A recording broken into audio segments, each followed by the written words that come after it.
All right, ladies and gentlemen, you know what time it is. It's Friday night, and the weekend has begun here on Sportswire Radio.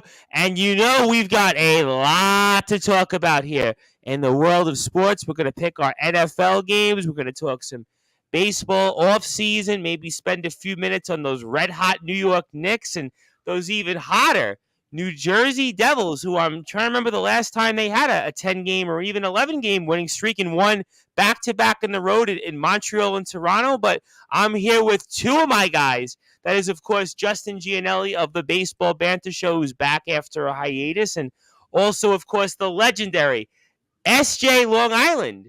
New York Golden Eagle, of course, Plainview JFK Hawks boys JV head coach, also a member of the Level Up Basketball Organization, the Long Island Nets, and if the Long Island Brew Crew is such a thing, since my voice is pretty good, I'm going to give you guys the same intro I give my wrestlers. So, what's up?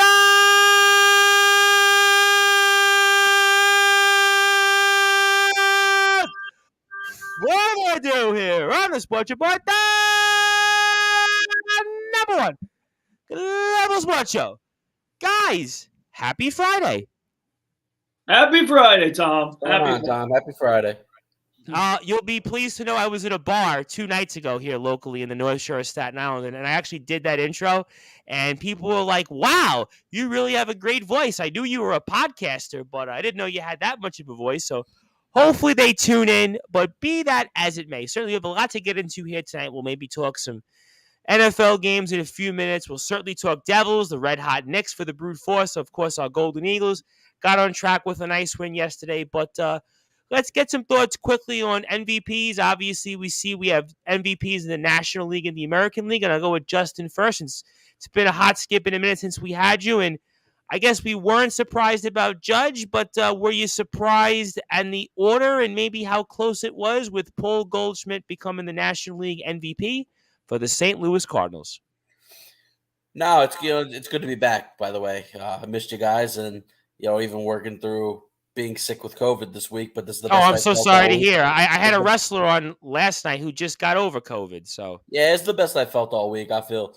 Okay, good. I'm happy to hear that. Yeah, I just got over sick. I mean, I had like my ear, my sinus. I mean, so I feel your pain. But we're back rolling. In terms of the National League MVP, I was not surprised that it was Goldschmidt. I was a little bit surprised about the order. Obviously Machado finished second, and I think it was Arenado who finished third. I was a little surprised they put the two Cardinal teammates in there. I thought you could have maybe put Mookie Betts in there. Was surprised Pete Alonso was a little bit lower than I was. That was kind of my point. I thought after we but spoke about him during the season, he basically had the same finish he had in 2019. And I think he had a better year overall than this year.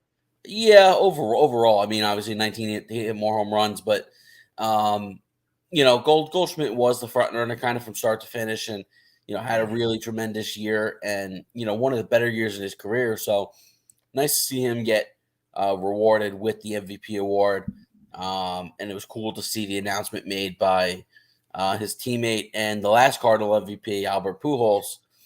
And then obviously in the American League, there was no debate. Aaron Judge, the well-deserved MVP, and for a historic year, getting the MVP going into free agency. And I wondered this aloud last night. How many? Who's the most recent MVP winner to become a free agent in that exact offseason? So I'm not talking Giancarlo Stanton. He won the 2017 NL MVP, subsequently traded to the Yankees that offseason, but he wasn't a free agent. He got traded. The only guy I could really come up with was A-Rod in 2007, because that was the year he opted out of during the World Series. Because Polo didn't win it in 11. He didn't win it in 11. No, I don't believe he won. No, I don't believe he won the MVP in 11. No. So yeah, A-Rod makes sense because he got the big deal right after that. It was that the 54 home run year in 07, right? 54 home runs year. Yep, that was the year he had 54 home runs. I don't think anybody else was a free agent at the time that they won it. I mean, guys. I mean, I can remember guys hitting 50 home runs going into the offseason and being an MVP, but not in that same. Or people get traded, but I mean, it's kind of a hard. I'm trying to think of Different, names. right? I'm trying to think of names that would come to mind. I mean, it's a great trivia question. I'm sure the Talking Rivals guys, which you can hear on sportnarium.com/player, will definitely, I'm sure, have their thoughts on that. But I mean, for you, the Brute Force, I mean, certainly we could banter back and forth about maybe on the National League side, but it seemed pretty clear that Aaron Judge was going to get the MVP, especially off the season that he had. But any thoughts on some of that, just in different leagues, or you have a different perspective, or tell us what you feel? Yeah, I got to agree exactly with Justin. I don't think I could disagree with anything he said. In regards to the American League, it was obvious Aaron Judge wasn't the MVP. I think the MLB would be definitely questioned. I know that Ohtani was in the conversation, but He got two first place votes, right? I believe so, but it was Aaron Judge's. It was Aaron Judge's award, and there was no doubt about that. Definitely with the National League, there was no surprise that Goldschmidt won it. But, I think a lot of people thought that Alonso was either second or third. Well, we spoke about here during the season. We thought that Alonso was pretty much going to be at least, I think, no worse than third. I mean, we were even talking about him neck and neck with Goldschmidt. I remember one show here, we were comparing their numbers. Yeah, no. I remember myself saying I thought Pete Alonso was going to win it. So, obviously. That's what I'm saying. Seeing him a little bit lower was a little interesting. I mean, Justin makes a valid point when it comes to the teammates and also Machado being up there. You wonder if, Machado being up there was mainly due in part, and again, they don't base it off this, but, mainly due in parts of the Padres beating the Mets in the playoffs. They're not supposed to do that, though. They're not supposed to. Yeah, but here's the thing: they're not supposed to do that. But you don't know that for sure. And we. I don't think it matters because I think the voting begins. I think the votes are in like 3 days after the season ends. That's what I'm saying. There was always supposed to be that you were only measured on your regular season. True. So Aaron Judge might have won MVP last night, but it was like determined like on October 5th, let's just say. Like they vote on it that week. Yeah. So again, I'm never going to put anything past Major League Baseball because a lot of things have gone on. So I'm just saying, but in the end, not a lot of surprises, not a lot that I can really banter, go crazy about. In the end, the two MVPs are MVPs, and it wasn't much of a surprise, and it wasn't much of a an excitement. Really just we knew who it was going to be for the most part.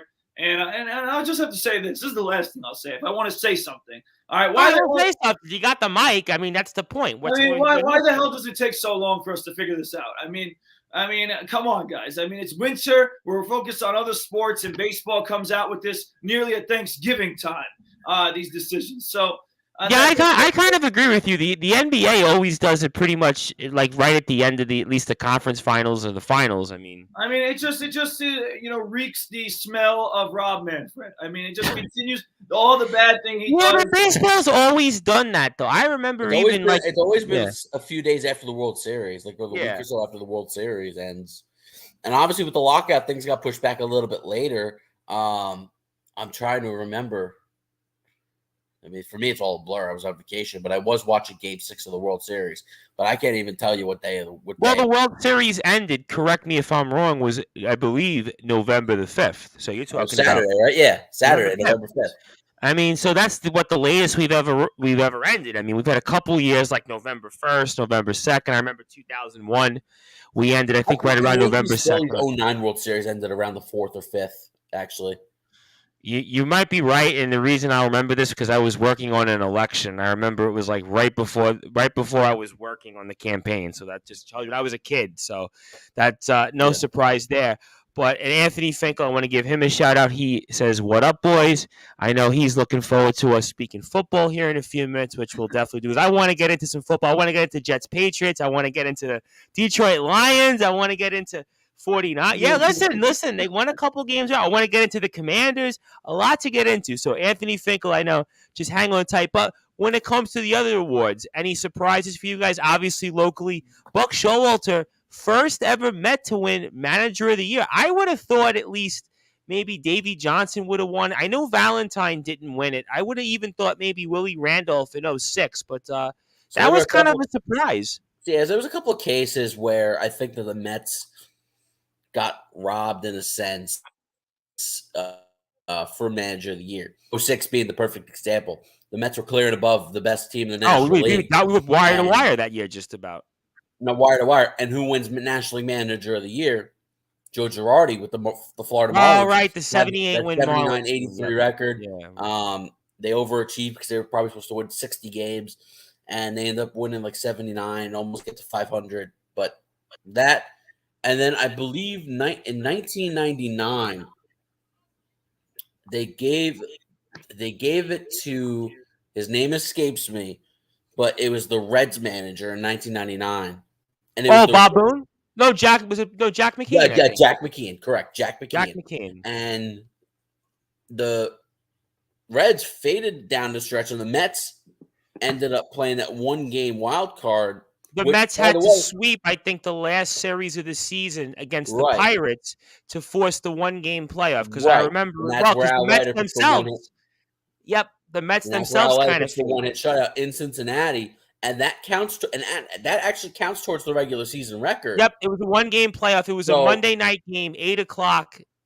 So by that theory, that should have went to Bobby Valentine, not Jack McKeon, for leading. The Reds team. I mean, they were kind of a surprise. I mean, I would have to say that's maybe why. But I just my point was, guys, I just would have thought we would have had a manager of the year. You would think, yeah.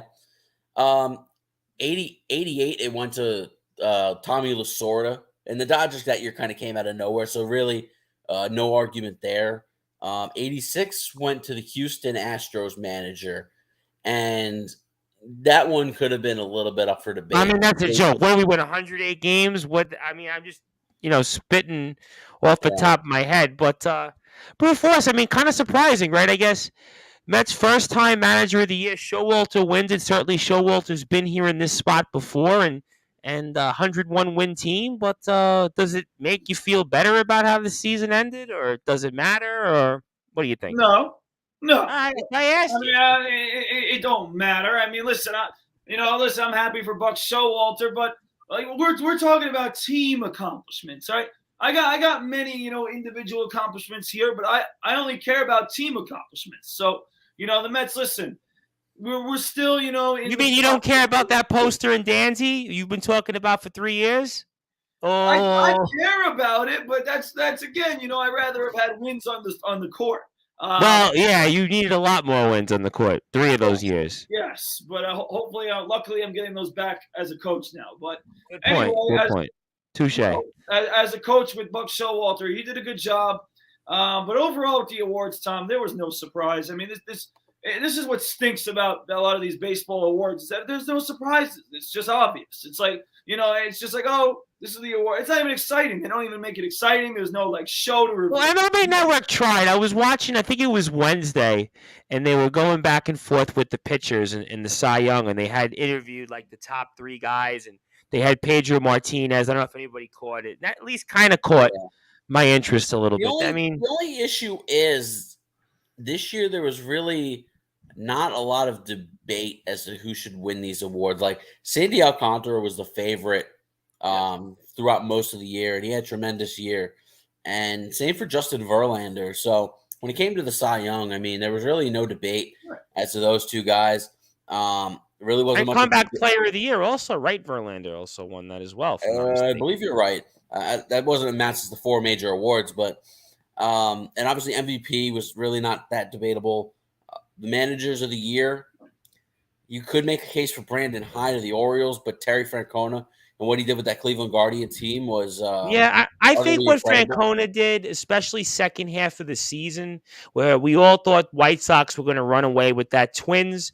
All year long, I kept saying, I'm waiting for the White Sox to wake up. I'm waiting for the White Sox to wake up. They don't wake up. And the Guardians win the division. So it really was Terry Francona's award to lose, and kind of the same for Buck Showalter, because they spent a lot on their payroll, but you go from a 77-win team in 2021 to a team that won 101 games. Yeah, you could say Brian Snitker might have deserved it. Dave Roberts was a finalist, but they're always Rob up there. Thompson, how about him though? I mean, he goes what 66 and 47, 646, whatever. The only it was. reason why the reason why I'll disagree on Rob Thompson is because they did everything they could to fade down the stretch and choke. They really could. They really did. And he didn't manage a full season either. Right. I think that plays a lot into the fact that he didn't start managing until mid to late June. So I really don't think that they were going to give a half season award. It is called manager of the year, not manager. Granted, not his fault. He didn't start the year as the manager. Not to his fault. Well, the only reason I would have considered him, and I kind of agree with you. Fourth, so it's not like he wasn't. All right, so I'm not saying I would have voted for him if I had a vote, but I would have considered him because of where the Phillies were. Because I remember at the start of the season, the Brute Force, I mean, you were piling on the Phillies. You were piling on them like you piled on the Steelers. And yet the Phillies were the ones that ended up making the postseason despite what went on and got, and they got to the World Series. I'm not saying he should have won it. You know what? If I had a vote, I probably honestly would have voted Thompson second. I probably would have behind Showalter, just added Brian Snicker. To me, Dave Roberts shouldn't be in that conversation. And I think that might be the case with Buck going forward because now that he's set the precedent and they've changed the culture under the new Steve Cohen era Mets, they're going to be expected to be up there every single year. So I don't know how many more manager of the years the Mets are going to get.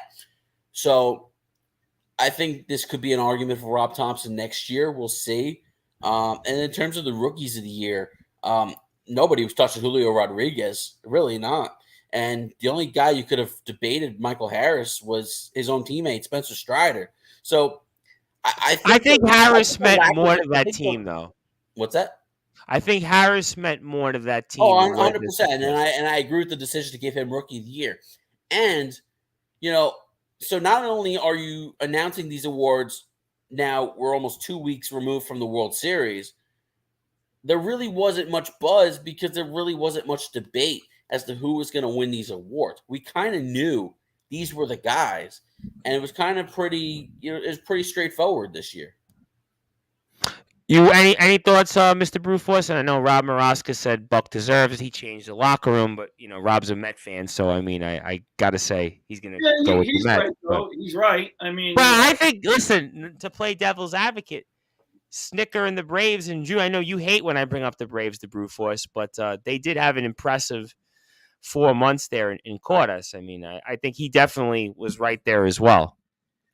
No, it's true. I mean, it's not like a long distance, but at the same time, Justin talked about culture change. I mean, there was a culture change with the Mets, and I think that plays a factor as well. No, that's fair. No, listen, that's fair. I'm not trying to knock anybody that would go with Buck. I think that he definitely 24-win improvement is no joke. 100%. No, absolutely. You got to take that into consideration. And the Braves got their award. They got their Rookie of the Year. Michael Harris deserved it. He kicked the whole National League East, what. So, and, he was killing everybody. We can say Bud on Sportswire. I can't say I know. Like SSS, but we can say Bud. The audience understands. He just gave everybody a hard time in the National League East. He was good against the rest of the league, too. He did a lot right. I mean, he was batting ninth in the Braves order, batting 300, and then made his way up to third or fourth in the lineup and really had a big impact on the Braves coming back and catching the Mets. So he deserved it. And then, Julio Rodriguez, I mean, come on. I mean, the guy, I don't think anyone was even in the same planet when it came to rookies in the American League. No. And I want to make sure I give a quick mention to John Gonzalez, who would like a Hollywood-like welcome because he has messaged me. We were going back and forth, and I didn't get a chance to read his message, but I did want to make sure that we do give a big shout-out to John Gonzalez of the Sports Authorities Group because he is tuned in. He will give his NFL picks. We'll do that in about 5 or 10 minutes. So he's wants me to refer to him, which I will. I'll be glad to do it. He says he is the number one NFL handicapper, Johnny G. That's what he wanted. He wanted an intro. Listen, I got to give the guy an intro. He's one of our biggest supporters. I just hope I went up a little bit. I think the standings are broken tonight. I don't really want to post them, Well, I did hear that obviously I did hear some things from John, so I'm sure we'll get to it. Let me give a shout out to my good friend from the friendly confines of South Beach in Staten Island, in the East Shore of Staten Island. His name is Joseph Bostrom, otherwise known as Joey Bostrom. Says, hey guys, good to see Justin in his Devils gear. We'll get to the Devils for sure later on. And John thanks me for that because I couldn't message John like on the text message. I could do the intro because I just couldn't do all that stuff. All right, but yeah, Rodriguez, by the way, hands down, brute force, agree with you. Was a 28 home runs, 75 RBIs, and he missed a whole bunch of time. 25 stolen bases, but I think 84 runs scored. But his numbers were great. But what he meant to that franchise, also getting them, even if it was a cameo, into the postseason for the first time since 2001, I think certainly speaks for itself. So I think, to me, Rodriguez, no question about it. Also, we have here Anthony Finkel says, I made some good picks last week. I should be rallying. And John says, ready to do battle with the brute, which we'll do in a couple of minutes. Before we move on to football, anything else baseball offseason you guys want to touch upon before I move on to the NFL picks? Because I see some guys here are chomping at the bits. Honestly, I'm just looking at some of the guys that got non-tender today. Today was the non-tender deadline for the roster. Yeah, Bellinger I saw in there also. Cody correct? Bellinger is the most notable name on that list, and obviously it's been quite the fall from grace for him. The 2017 National League Rookie of the Year, 2019 NL MVP, 2020 had that huge postseason in the bubble in Texas, that big home run that sent them to the World Series. And the last couple of years, he really fell off the face of the earth. And it's just like, for whatever reason, his swing look changed, and it took away a lot of the power that he had. And, I don't know what he'll get on the open market. My guess would be a 1-year deal in the $7 to $9 million range. He was due to make about $18 million. That's why the Dodgers non-tendered him. Well, after the last 2 years he's had, would you give him $18 million? Absolutely not. And that's why they non-tendered him. And they're willing to bring him back at a lower price. We'll see what his market shapes out to be. But somebody's going to want to take a flyer on him. And you know what? And I hope this doesn't happen because I would like the Mets to keep Brandon Nimmo. If the Mets don't keep Brandon Nimmo, I would not mind a 1-year flyer in center field on Cody Bellinger. Dude's an impressive glove. He's got a lot of speed. He can cover a ton of ground. And maybe Eric Chavez and the rest of that hitting instructing unit for the Mets, maybe they can unlock something because there's definitely talent. I mean, this is a dude who won National League MVP just 3 years ago, and he's not 35 years old. I don't even think he's 30. I think he's 29. So it's not like he's over the hill. 27, actually. 27. Thank you. He's 27 years old. 27.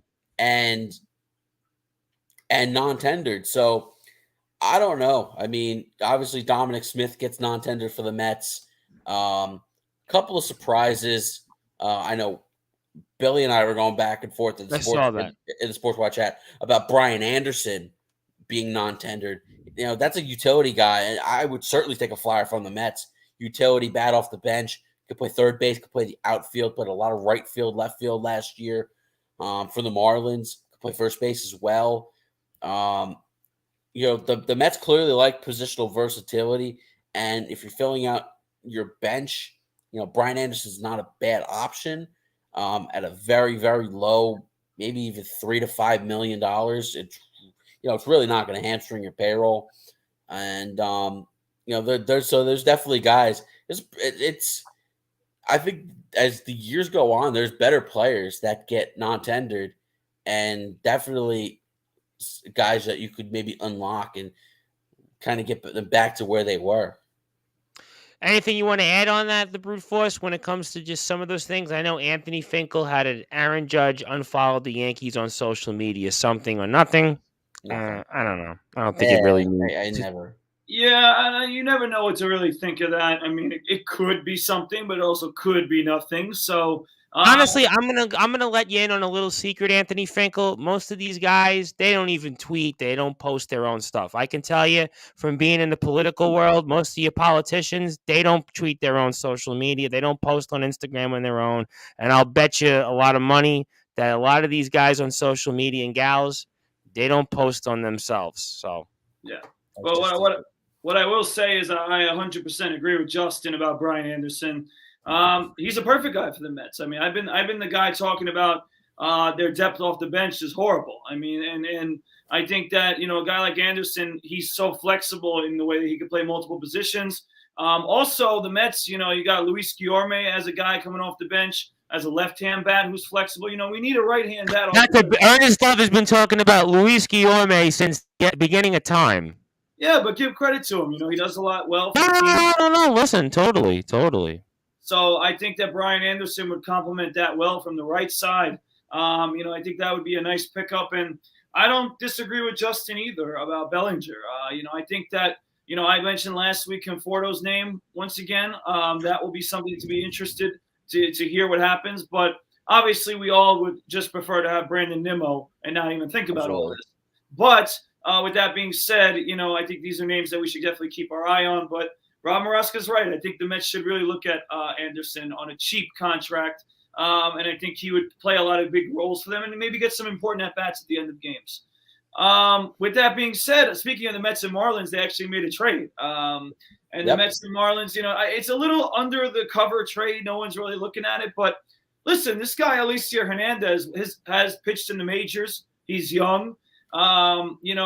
He's pitched for the Marlins of all teams. I think the Mets, the one thing that they've done well under Jeremy Hefner is they've developed some young pitching.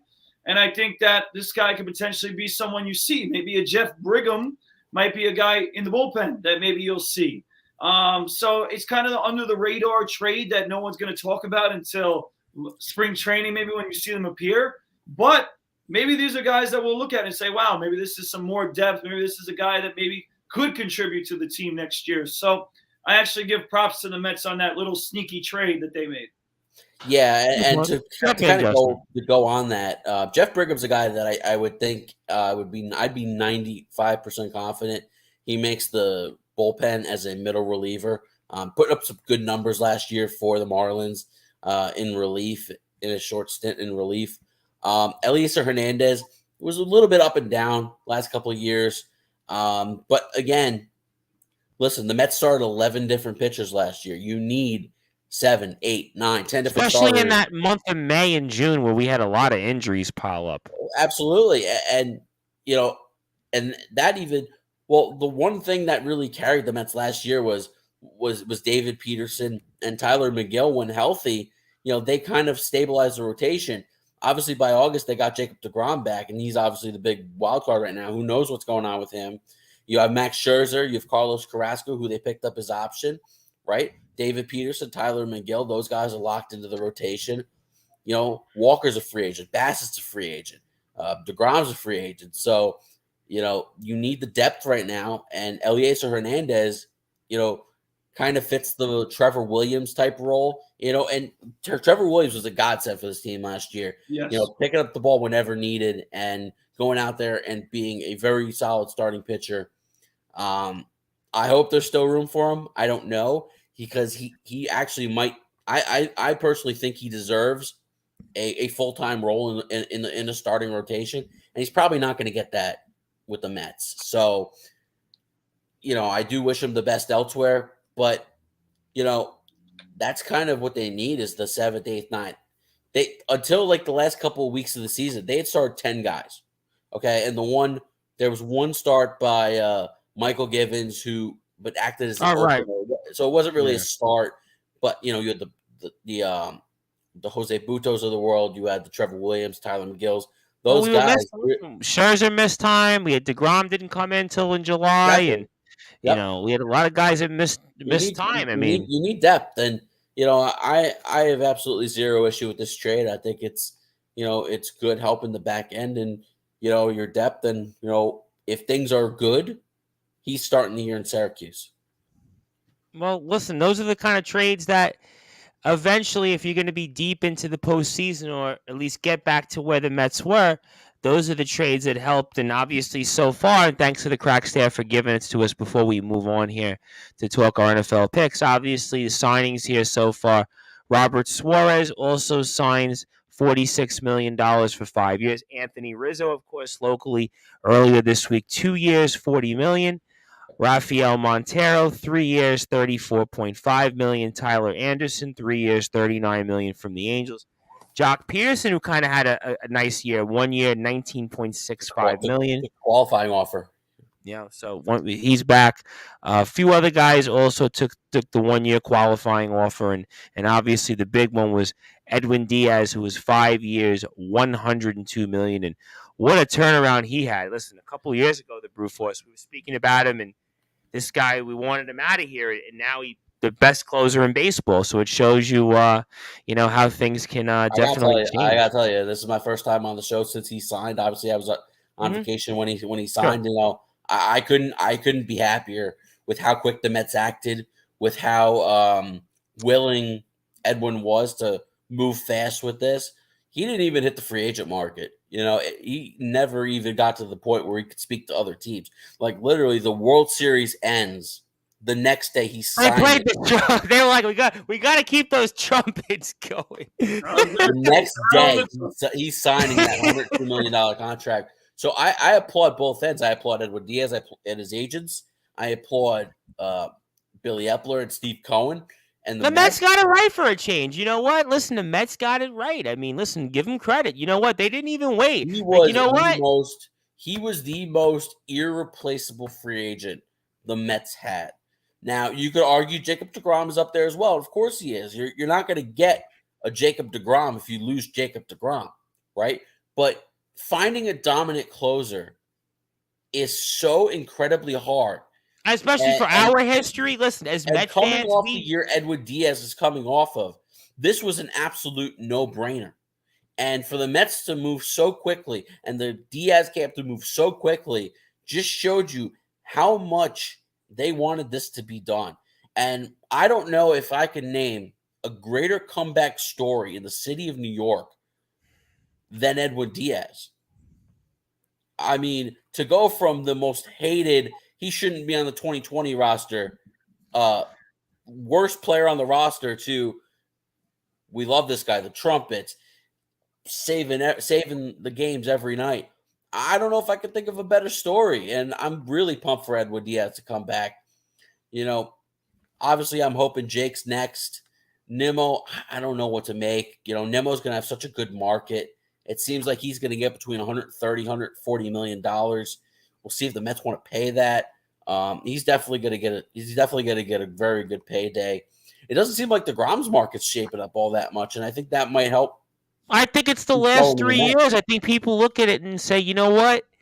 The body of work the last 3 years, it's kind of questionable, and certainly comeback stories. Certainly Diaz would be up there. I mean, few names come to mind. I would technically, I guess, say the Brute Force. Carlos Beltran, 2005 to 2006, went from 260 with like 22 home runs to 40 home runs. Carlos Delgado comes to mind.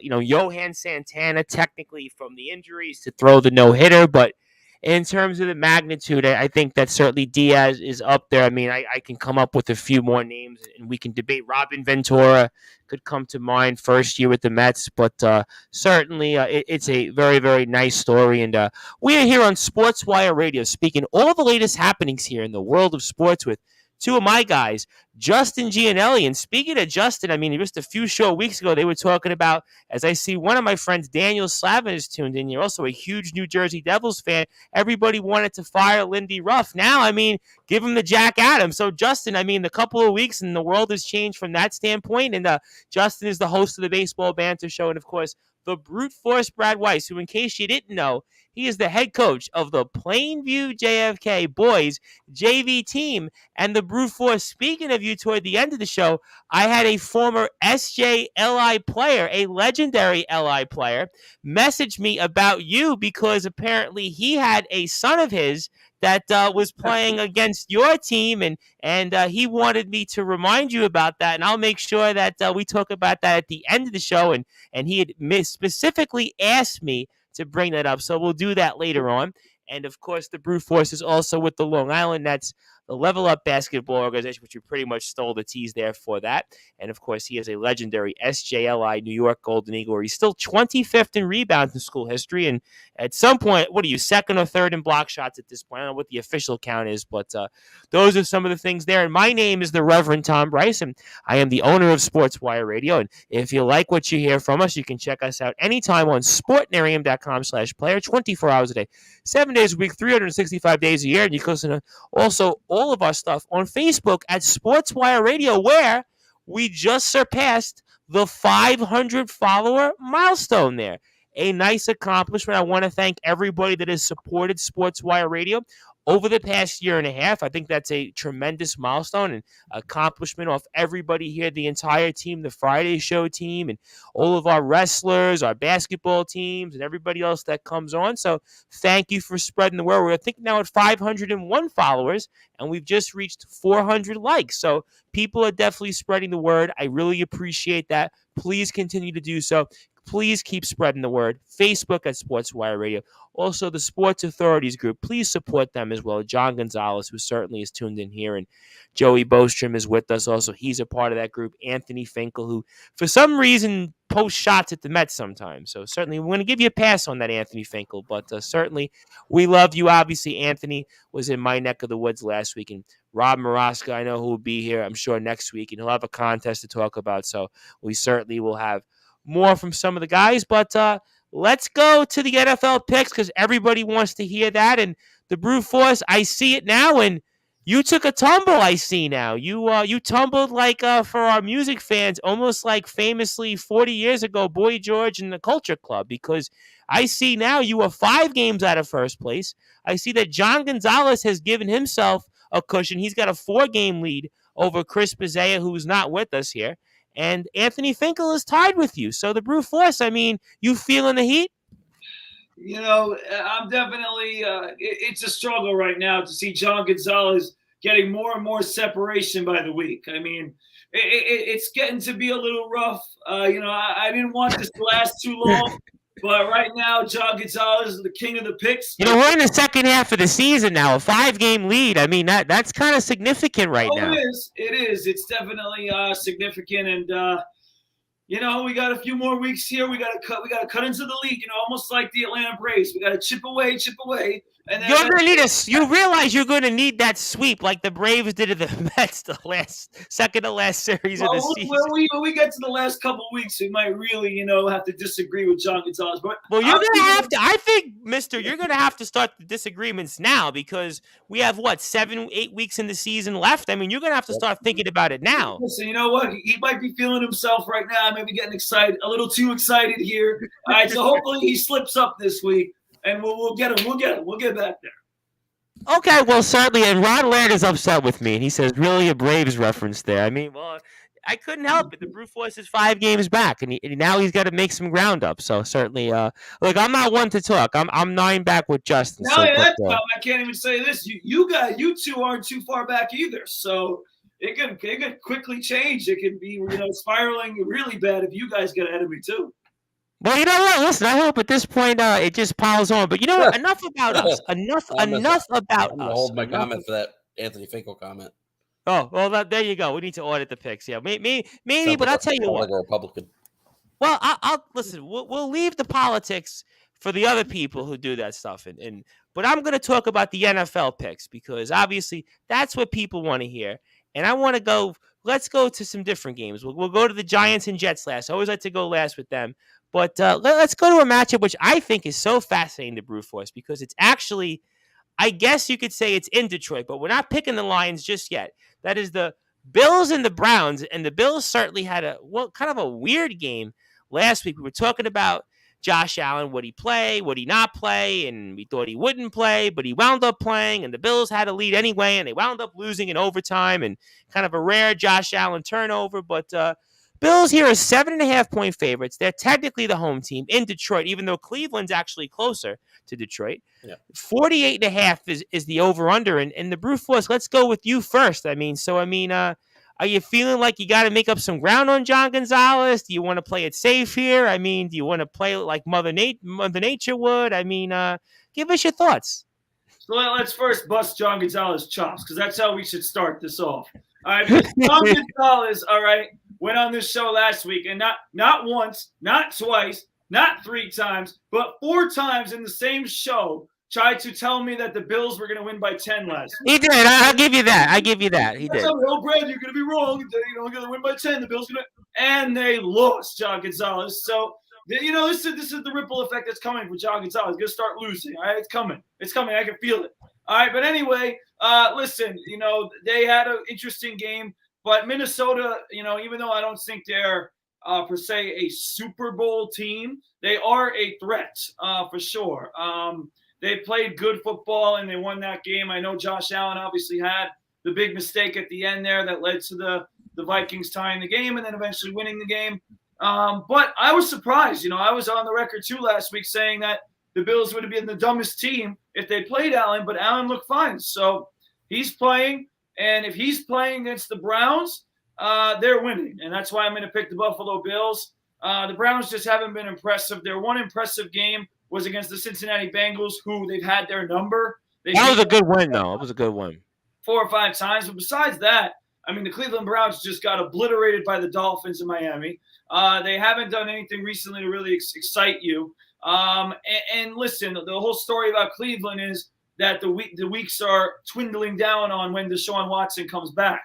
He's now back in practice. So I think the Browns are more or less looking to the following year. I don't think they're really looking to now. They're looking to bring Watson back, find something by the end of the year, and they're just not on Buffalo's level. So I actually was liking the Browns in the spread a little bit if it was in Buffalo with the snow. But now that it's not that's a good point. That's a good point. Now that it's not in Buffalo with the snow, it's in the indoor confines of one of our favorite teams, the Detroit Lions. Okay, we are going to take Buffalo, and I'm going to take them with the spread. They're going to win by. They're going to come back. They had a tough loss. They'll come back and beat down the Browns pretty good.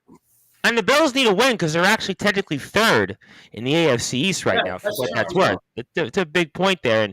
And I'll get to the guys in a second, but Joey Bostrom is 67-43. He's happy, so that would put, if he had played a full season, he'd be kind of where I think myself and just ahead of myself and Justin. So the win percentage, good stuff there from Joey. But for you, Justin, Bills-Browns, such an interesting neutral site game. Buffalo's the home team, but 7.5-point favorites are the Bills. 48.5 is the over/under. And what do you think before I get to the guys? Yeah, I got to see some. I got to see a little maturity from Josh Allen here over these next couple of weeks. So it starts on Sunday against the Cleveland Browns. What I've seen over the last couple of weeks, and that includes their week 9 loss to the Jets as well. We saw some really stupid interceptions by Josh Allen. A couple of them against the Jets, and a couple of them, especially the one by Patrick Peterson on Sunday against the Vikings. There have just been times where Josh Allen's playing a little too reckless, right? And at times it seems like they just don't even know that their running backs exist, right? So their offense has been a little bit unbalanced. He's obviously their leading rusher, and that's not really the biggest recipe for success, especially when his decision making has not been as sharp as it has been in recent weeks. I'm not fully concerned about the elbow. I think the elbow looks okay. He was still slinging the ball around pretty good against Minnesota.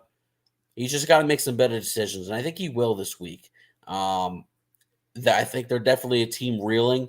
They're a team that has now lost back-to-back games, and I think they're going to come out angry here, and I think they're going to be able to slow down the run of Nick Chubb, and I think that's really how the Browns get their game going is by running the ball with Nick Chubb and Kareem Hunt, and I don't think they're going to be able to do that against that front of Buffalo, because really Dalvin Cook was pretty bottled up for most of the game. I know the Jets ran the ball really well in week number 9, but last week Dalvin Cook was pretty bottled up despite until the 81-yard touchdown, and that really padded his stats and made it look a lot better. But I think that they're going to be able to play much better on defense. I think that being indoors at Ford Field, I think they'll be able to run their offense a little smoother. Get Steph Diggs and Gabe Davis involved early in the passing game and really kind of just settle things down. So I like Buffalo in this one. All right, let me get to some of the guys here. And John Gonzalez said I had my worst week ever last week, and I'm still in first place. Anthony Finkel says Bills if they can make the game, but correct me if I'm wrong. Are they there already? I don't know if they've left. I'm being honest. I don't know if they've left. Because I just heard today that they declared a state of emergency already in upstate, so I would have to think they would have left by now. I mean, But Ron Laird likes Buffalo. John Gonzalez likes the Bills. Ron Laird says the Bills cover. Thank you, Ron, for the extra. John Gonzalez says, damn, Josh Allen screwed me last week, and John reminded me of that throughout the week. Joey Bostrom says Buffalo rebounds 27-17. I like that number. He also reminds you, I did tell you Josh was playing. I was right on that. Anthony Finkel has the snow emoji, which is so crazy because last week I was in shorts and a T-shirt. Now we're talking about snow. I was literally in shorts and a T-shirt. Now we're talking about Old Man Winter. That game with the Vikings made no sense. Last I heard, the game was still in jeopardy. The Vikes are pretenders. We'll get to the Vikings later on. I am going to go with the Buffalo Bills. Hard for me to see the Bills lose 3 weeks in a row and Allen play poorly or make poor decisions 3 weeks in a row. And I'm just not impressed with the Browns here. And I kind of think that, I guess, should the Bills make it, I'm going to say Buffalo wins here by 2 touchdowns, maybe 28-14 or 31-17, something like that. So I'm going to say that's kind of where we are. And let's go to another game, the brute force, that I guess I can't really quite make this team figure them out. A team we've spoken about quite a bit with you. That is, of course, I guess you still refer to them as the dumbest team in the league, the Atlanta Falcons, against the Chicago Bears, who, interesting stat, have scored 29 points or more the last 3 games, yet lost all 3 of the game, which I think is a first in NFL history, which who would have thought that would have happened? I would have thought maybe some of those running gun Saints teams or just some other teams you would have thought of in the past, the Falcons when they had the run and shoot, and just other teams that would have happened before. But yet that has happened with the Bears, but I guess it's a sign of things to come. Maybe the Bears have improved, but the Falcons here do need a win. They're 3-point favorites. 49.5 is the over-under, obviously one of the higher ones. It might even be the highest one of the week. And, I mean, do the Falcons get back on track and keep themselves still very much alive in the NFC South, or do the Bears maybe score 29-plus points and break their streak? And what do you think here? Yeah, well, first of all, and I talked about it a couple weeks ago, I was ready to take the lock off of them being the dumbest team. You did. When they were in first place, you did. And they really solidified that I was completely wrong about that and that I should keep them as the dumbest team because they were absolutely embarrassing and horrendous against the Panthers. So right now with the Atlanta Falcons, they're still crazy enough, of course, in that horrible. Oh, my God. I mean, they're still in contention for that division. So this is an important game for them. And the Chicago Bears, to your point, yeah, Justin Fields has played better. Yeah, they've been in games, but they can't win, as you just mentioned. So, it's 2 teams that like to blow leads and like to, give away games. But I'm going to take the team that has played better at home, and I think that's the dumbest team. I think the Atlanta Falcons, they played solid at home. I know they've had some tough losses, but their most recent loss at home was to the Chargers in a close game. Yep. They played tough against the Panthers, who they barely beat because the Panthers basically lost tried to lose over and over again. They should have won twice in their other game at home. But I just think that the Falcons play better at home, and the Bears are sure not good on the road at all. They've been horrendous on the road for the most part. So I'm going to take the Falcons in this game to win. I'm not exactly overly confident in the spread at all, so I'll probably stay away from it because I just really don't know where this game is going to spiral. But I'll take the Falcons. Fair enough. And for you, Justin, again, it's an interesting matchup. I actually think this will be, despite the records, probably a fun game to watch. It probably would be one of the better games despite the brute force and what we've said about the Falcons in the past. But what's your thoughts here? Falcons are small favorites, and Falcons do need a win to keep themselves very much alive in this weak NFC South. And Bears could still use some momentum. And what do you say? I mean, at some point, something's got to give, right? At some point, if you're going to score 30 points in a game, you're going to end up winning, right? You would think that would be the case for the Bears, but their defense has been horrible. Remember, they traded Robert Quinn and Roquan Smith prior to the deadline, and it really took away a lot of a lot of their strength on defense, and it's really made for a disaster. And what we've seen out of Justin Fields is incredible excitement. He's still not doing a whole lot in the passing game, but in the run game, I mean, he's putting up numbers we haven't seen since Michael Vick back when he was a Falcon. So, I mean, Justin Fields, I mean, they've tailored that offense to Justin Fields' strength, and it's really benefited them. Now, it'll be interesting to see what happens this week at running back with Khalil Herbert out. Obviously, it's back to a full role for David Montgomery. We'll see who backs him up. But, it's not a situation where I feel comfortable with either team. I could see it going either way. And you know what? I'm gonna take the road upset here. I think the Chicago Bears pull it off here. All right, and obviously we're joined here as the host of the Liftoff Jets and the Talking Rivals, Chris Pizzea. Obviously, Anthony Finkel wants to give you a shout out where you've been. Thought you were at a concert somewhere. Also, happy birthday there to I know we had was it your nephew? I think it was his birthday today. Correct me if I'm wrong. Happy birthday to your nephew. Yeah, Jonathan. He was on, remember, a while back. Yeah, I remember Jonathan very well, and then he kind of dropped off the face of the earth. Yeah, he stopped doing that thing with his buddy. That's why. The basketball show. Yep, we played it a few times, and then I never heard from him again. But that's okay. Listen, that happens. And Anthony Finkel says, I don't like Justin Fields. Something about his demeanor. Crazy athletic, but something's off about him. I'll get to some of the guys' picks here in a second. Chris, very quickly, I wanted to get your thoughts on just give me who you pick, Bills or Browns, and then who you got here between the Falcons and Bears, and then we'll move on with the rest of these comments. I'll definitely go with the Bills there, and the Bears and Falcons. Right? Is that it? Yes. We're going with the Falcons Bears here. Falcons are 3-point favorites. 49.5 is the over under. Yeah, I think I'll take the Bears too. Falcons with Mariota, he is just not good. Well, I kind of, for whatever reason, I kind of slightly disagree with Anthony Finkel. I think there's signs with the Bears. I know they haven't won, but yeah, where they're moving. It's like there's not any electricity with Marcus Mariota, right? At there's quarterback, nothing, right? Well, that's been his career in the league. A ton of great weapons. Kyle Pitts has not been great. I know Drake London's had a decent rookie year, but the running backs aren't great. There's just not a lot of electricity on the Atlanta offense, where Justin Fields has become is showing off why he's a freak athlete. Yeah. And you only hope that he grows in the passing game. They got some okay weapons on their offense. All right, let me get to some other comments here. Ron Laird's going to take the Falcons. Joey Bostrom says Falcons win, going to be close. John Gonzalez, I think, hit the nail on the head here. Stay away from this game. A lot of money going toward the Bears, but I'm going the Falcons. I was hoping I see. The Bears. Damn it! I told you. And he read your mind. I see my main competitors have shown up.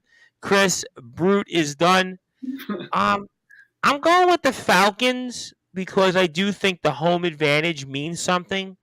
And even though the Bears have shown you signs, I kind of think for whatever reason, the Falcons are able to kind of slow it down a little bit. I don't think Fields will have the same kind of success. I think the Cowboys game is kind of with an asterisk because a lot of that came in the second half, and the Lions don't play much defense, as we know here on Sportswire. So some of those point totals are kind of with an asterisk. So I'm going to leave that at that. So I am going to go with the Falcons. I'm going to say 24-20, maybe something like that. It'll probably be right around in the 40s. And also here, Anthony Finkel, as a side point, wants to know for you, Chris, are you going to the Six Sad World Tour System of a Down, headlining with Korn, the Deftones, and probably a few other bands that will be announced at some point?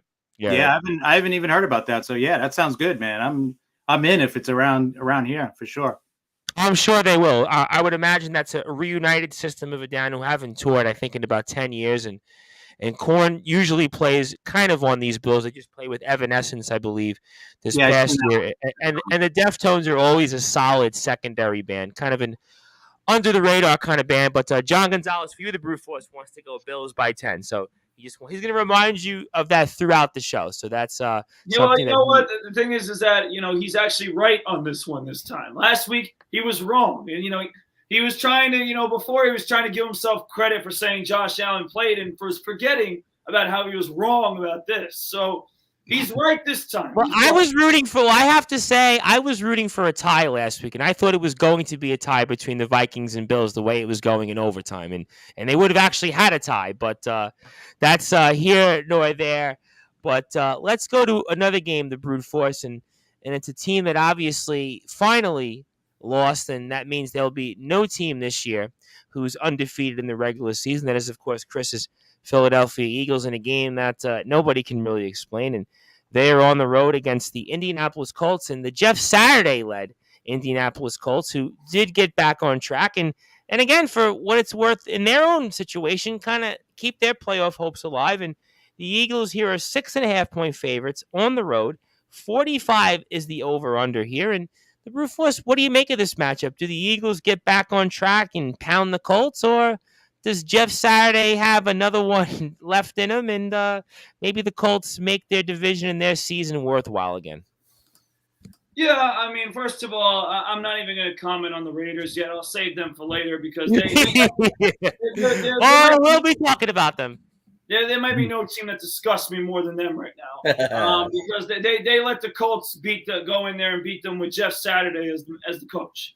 But to get back to the game, I think the Eagles are going to win. I don't think this is going to be a pounding, though, Tom. I think this is going to be a competitive game, and I think the Eagles will just do more than the Colts, and they'll be obviously a little resilient considering that they just lost the game to a team. Although we should give some credit, with the millions of names they've had the last couple of years, the football team, the Commanders, the Redskins, we can't keep track. But the Commanders, actually played very well last week, and we need to give them some credit. They played really well the last 5 weeks. We'll talk about them for sure. Yeah, we need to give them some credit in regards to the Eagles losing last week. I think it was more the Commanders playing well, the reason why they won. So I think the Eagles will come back this week. They'll play their football. Their defense will step up once again. And they'll do enough. I don't think this will be a blowout, though. I could see 27-21 or 28-20, something like that being the final score.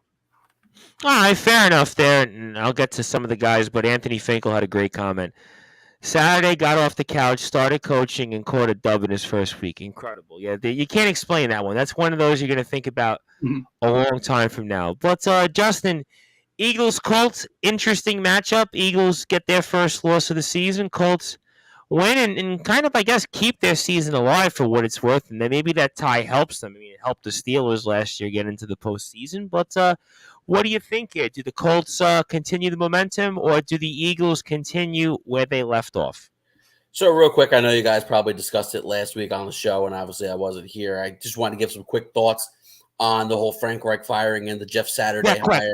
Only because we got to get through these games. Yep. Quick. Yep. I'll be quick. I just think, I heard the comments from Bill Cowher. I do think it's a disgrace to the coaching profession that he literally just. I know he's an NFL great. It was a great center for a long time for the Indianapolis Colts, but to just pull him off the couch like that when you have tons of qualified coaches on your own staff, even a former head coach like Gus Bradley, and you pass over him for Jeff Saturday, I think it's a bad look, and it kind of it goes part and parcel with kind of who Jim Irsay is, and that's a good point. His father was known for picking the team up in the middle of the night and moving from Baltimore to Indianapolis, so I mean, it kind of just runs in the family, right? So yeah, good point. Kind of just some quick thoughts on that. As for the game itself, we saw the blueprint last week by the Washington Commanders.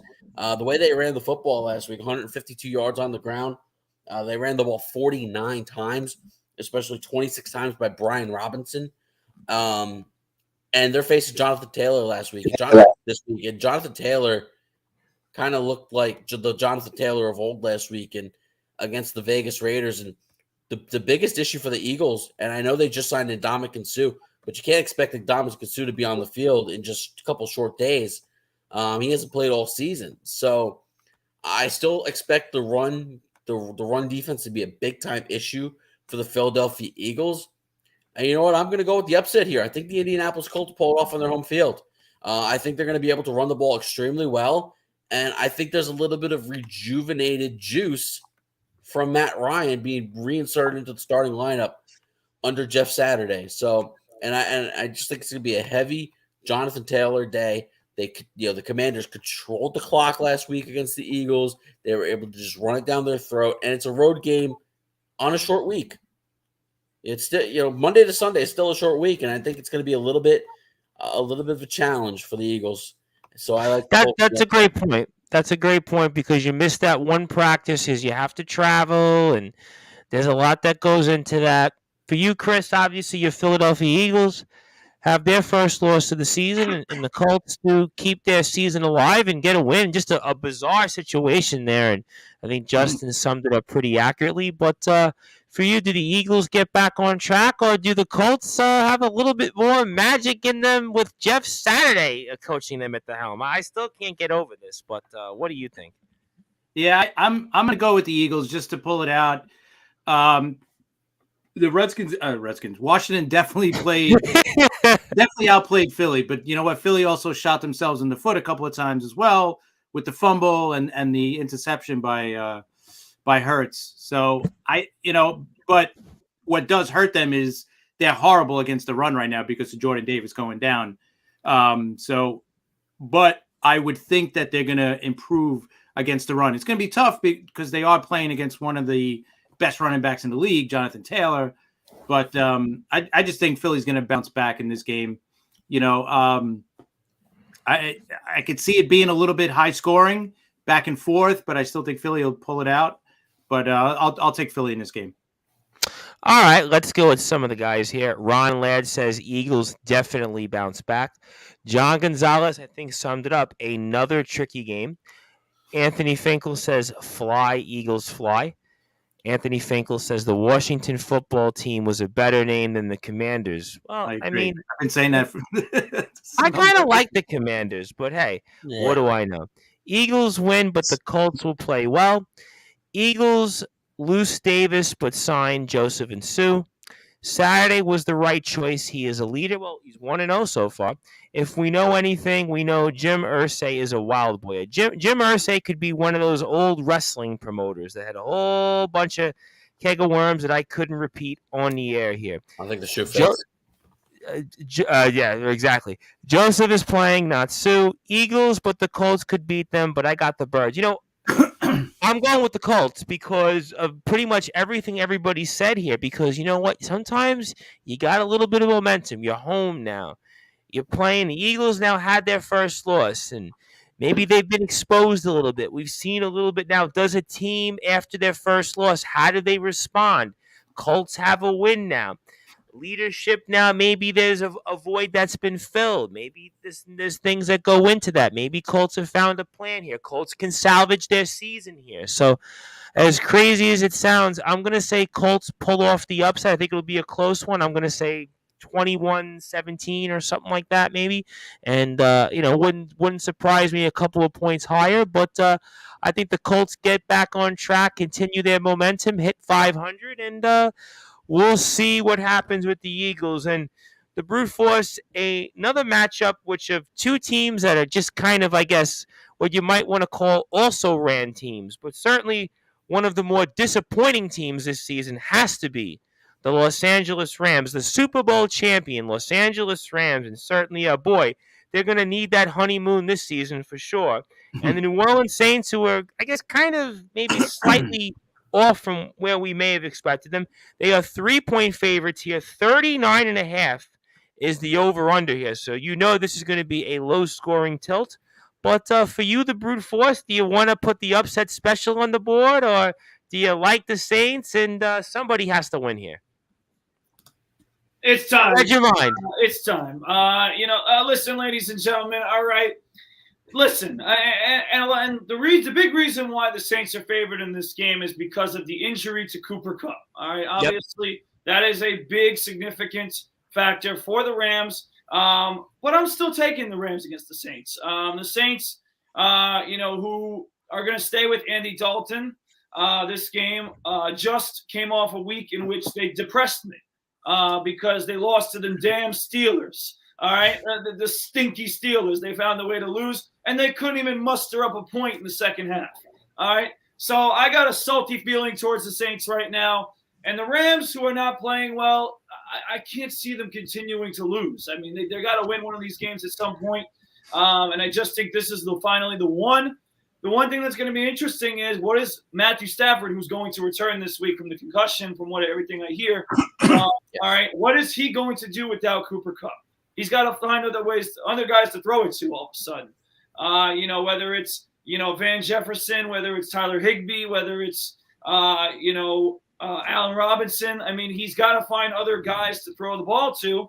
And I actually think this could potentially help Matthew Stafford be a little more successful. So we'll see what happens. But again, the Saints, they got a sour taste in my mouth. I don't think they're going to put up a lot of points against the Rams defense. And I just think the Rams will do enough, not only to win, but obviously with the spread. I believe, Tom, what was the number again?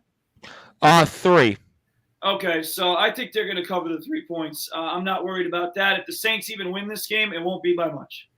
I'll tell you what, the Rams have only scored 148 points this season. I mean, who would have thought, right?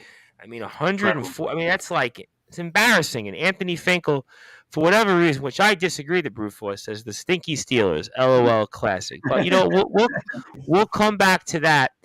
Justin, again, Rams have been major disappointments here. I think the story is more about the Rams here rather than the Saints in this matchup. But Saints are 3-point favorites. 39 is the over-under. Do the Rams get back on track, or do the Saints keep themselves alive in the very, very weak NFC South? So let me ask a rhetorical question here. What's the definition? What's the definition of insanity? Doing the same thing over and over and expecting something different. Mm-hmm. Somebody tell me why Dennis Allen thinks it's a wonderful idea to start Andy Dalton at quarterback when he's got Jameis Winston back healthy. I did that. That to me makes absolutely no sense, and immediately why I'm going to pick the Los Angeles Rams in this game. And here's a couple of other reasons why. Yes, the Cooper Kupp injury is a killer, and this whole year, this offensive line has been an absolute mess. Has provided absolutely no time for Matthew Stafford to work. The Cam Akers saga has been one of the more interesting storylines around the Rams this year. Obviously, Darrell Henderson and Kyron Williams are the 2 top running backs on this team. And, and like Brad said, guys are going to have to step up, whether it's Allen Robinson, Tyler Higbee, Ben Skoranek, Van Jefferson. Guys are going to have to really make plays now. And I think you're going to see a lot of Ben Skoranek in that kind of Cooper Kupp role where he's going to play a lot of the slot, going to get a lot of the jet sweeps. And I think the Rams are going to realize they're going to be able to spread the ball around a little bit better, and not to knock Cooper Kupp, because Cooper Kupp is a tremendous guy, but a tremendous talent. But he's always going to get his. He's going to get his 9-10 catches. And it kind of limits the ability to spread the ball around. And I think that's going to open things up for a lot of different guys. And I think that the offense should be able to flow a little bit smoother this week.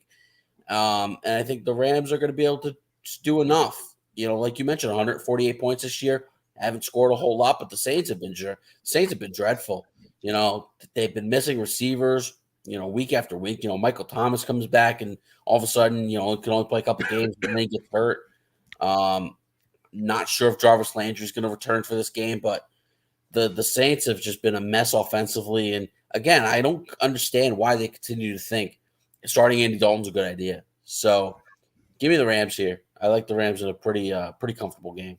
Maybe it's draft position. I don't know. But John Gonzalez did want to point out before I get to Chris, I tried to help the Brute last week. Told him pick the Steelers, wouldn't listen. The Brute Force wouldn't listen. But hey, you know what? We'll get him back to that. But Chris, again, Rams, really, really big disappointments. I think that's really the story here in this matchup. Saints are small favorites. But do the Rams get back on track and, I guess, kind of maybe keep their season alive? Or do the Saints get a win and very much keep themselves alive, because they're still, despite being 3-7, 2 games out of first place, and I believe with a win in their pocket against the Bucs, so they actually very much could be alive here with the victory. So what do you think? Yeah, both teams are fighting desperately for a playoff spot here, for their playoff lives, actually. So the Rams, you got to give them a little bit more life because, they're the defending Super Bowl champs and they're going to want to get into the playoffs again, or at least get back to, some sort of maybe 500 lead. Yeah. I mean, right now they're playing so bad. Like you said, the offensive line has been bad. Defense hasn't been good. But hopefully with Stafford coming back, hopefully they'll be better. I'm going to take the Rams. I just think they're going to play desperate and they're going to win. So I'm going to go with the Rams. All right, let me go to some of the guys here. And John Gonzalez says Rams have been a bust. Cup is done.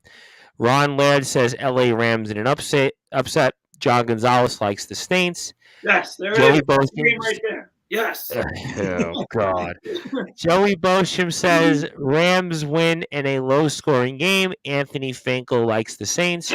Rams have been a major disappointment, suffering from major Super Bowl hangover, and that's exactly why I'm going with the New Orleans Saints, because when you think about it, right, Super Bowl champions, and I know that this is definitely a hangover, but, I mean, the Rams are on track for, like, one of the worst seasons ever for a Super Bowl champion. I mean, I'm trying to think about a Super Bowl champion and the season that they have. I mean, they're on pace to be, 5-12, 6-11? I mean, this is like, we're in historic territory. Maybe the Broncos teams I'm trying to think of that won the Super Bowl that those years back afterwards might have had similar or worse seasons. I mean, this is like kind of the territory that we're in right now, and I don't really have much of a reason why I'm going with the Saints other than the fact that the Rams they don't score. They've scored 148 points, and I think the Saints score a little bit more, even though they're missing some things, and the quarterback situation speaks for itself. But I'm going to say Saints 17, Rams 13, something like that. I mean, it's going to be kind of that kind of matchup. So we'll see there. And the brute force, this would have to be one of the more lopsided matchups here that we're going to see, maybe even throughout the season. And that is the Baltimore Ravens and the Carolina Panthers. And this would be one of them, right, that I would say avoid basically if you were picking on the spread. But Baltimore is a 13-point favorite, 41.5 is the over-under. And the brute force, how do you feel about this matchup? You want me to say, the Ravens are going to beat down the Panthers and get all, hyped and like, yeah, let's go. But these big spreads have killed me all year long. I agree with that. I agree. I get really nervous every time these big spreads happen because the teams just don't execute. They don't do it. And that's why, and it really, because this is the biggest issue I have right now. Ladies and gentlemen, Baker Mayfield is returning for the Panthers. And Baker Mayfield, it's going to be either one way or the other way. It's either going to be Baker Mayfield comes back, okay, and he plays decent and he keeps them in that striking distance of 2 touchdowns, or he's going to lay an egg and drop like 6 points and they're going to get absolutely blown out. And I really don't know which way it's going to happen. What I obviously know for the pick standpoint is that the Ravens are going to win. But what I'm going to say about the spread is that at this moment, this kills me to say it, but I'm going to trust Baker Mayfield to cover the spread, all right, with that 13 points. I'm going to trust him. All right, I'm going to say that he's going to do it. Okay? I don't know. I don't know if that's a good idea. My buddy Foreman, Deontay Foreman, all right, please do something in this game to help. But in the end, there's no doubt about the pick, Tom Bryce. It's going to be the Ravens, but I'm going with the spread with the Panthers. And I'm not confident at all. I'll say that. Baker Mayfield and trust in the same sentence. That might be the first I've heard that maybe ever, or at least in a long time. But for you, Justin, again, I mean, certainly Ravens are big favorites. I don't think anybody questions that. But what do you think here? I'm sure most of us will have the same pick, but what do you say? Yeah, there's absolutely no way I'm touching that game in terms of the spread. So for our picks purposes, yeah, I'm going to go with the Ravens here. To me, the Ravens confuse the hell out of me because they win a game and then they don't play so well. I think they're going to get Mark Andrews back in this game. So that's going to help. the running game, they might get Gus Edwards back. Obviously Lamar Jackson will be able to run all over the Panthers defense. And I just think it's gonna be one of those comfortable games at home for them. Like Brad said, Baker Mayfield goes one way or the other, and I think we're talking about the other way. And I don't think it's gonna be particularly good. So give me the Ravens. All right, and for you, Chris, I think we're all going to probably have the same pick on this one, probably be pretty unanimous. But what do you think? Yeah, this is an easy one. It's got to be the Ravens. They're starting to get healthy. I think they're going to go on a nice little run now. The rest of their schedule doesn't look so bad. So I think they're going to go on a nice run. They can make a run at the number one seed in the AFC if Kansas City stumbles a little bit, or even Buffalo or Tennessee. You have to throw Tennessee in there as well. It's amazing, right? Tennessee's it is. It's incredible, that team. But easily Ravens all the way. I'm gonna even say they'll cover, but because I don't trust Baker as much as brute force does, so I'll say Ravens big. Anthony Finkel has a Baker Mayfield line, but I can't repeat it here on Facebook because it's a joke. If you see it on Facebook, you'll see why I didn't post it. But I'll move off from that. John Gonzalez likes the Ravens. Ravens win, but don't cover. Baltimore wins. Anthony Finkel likes the Ravens.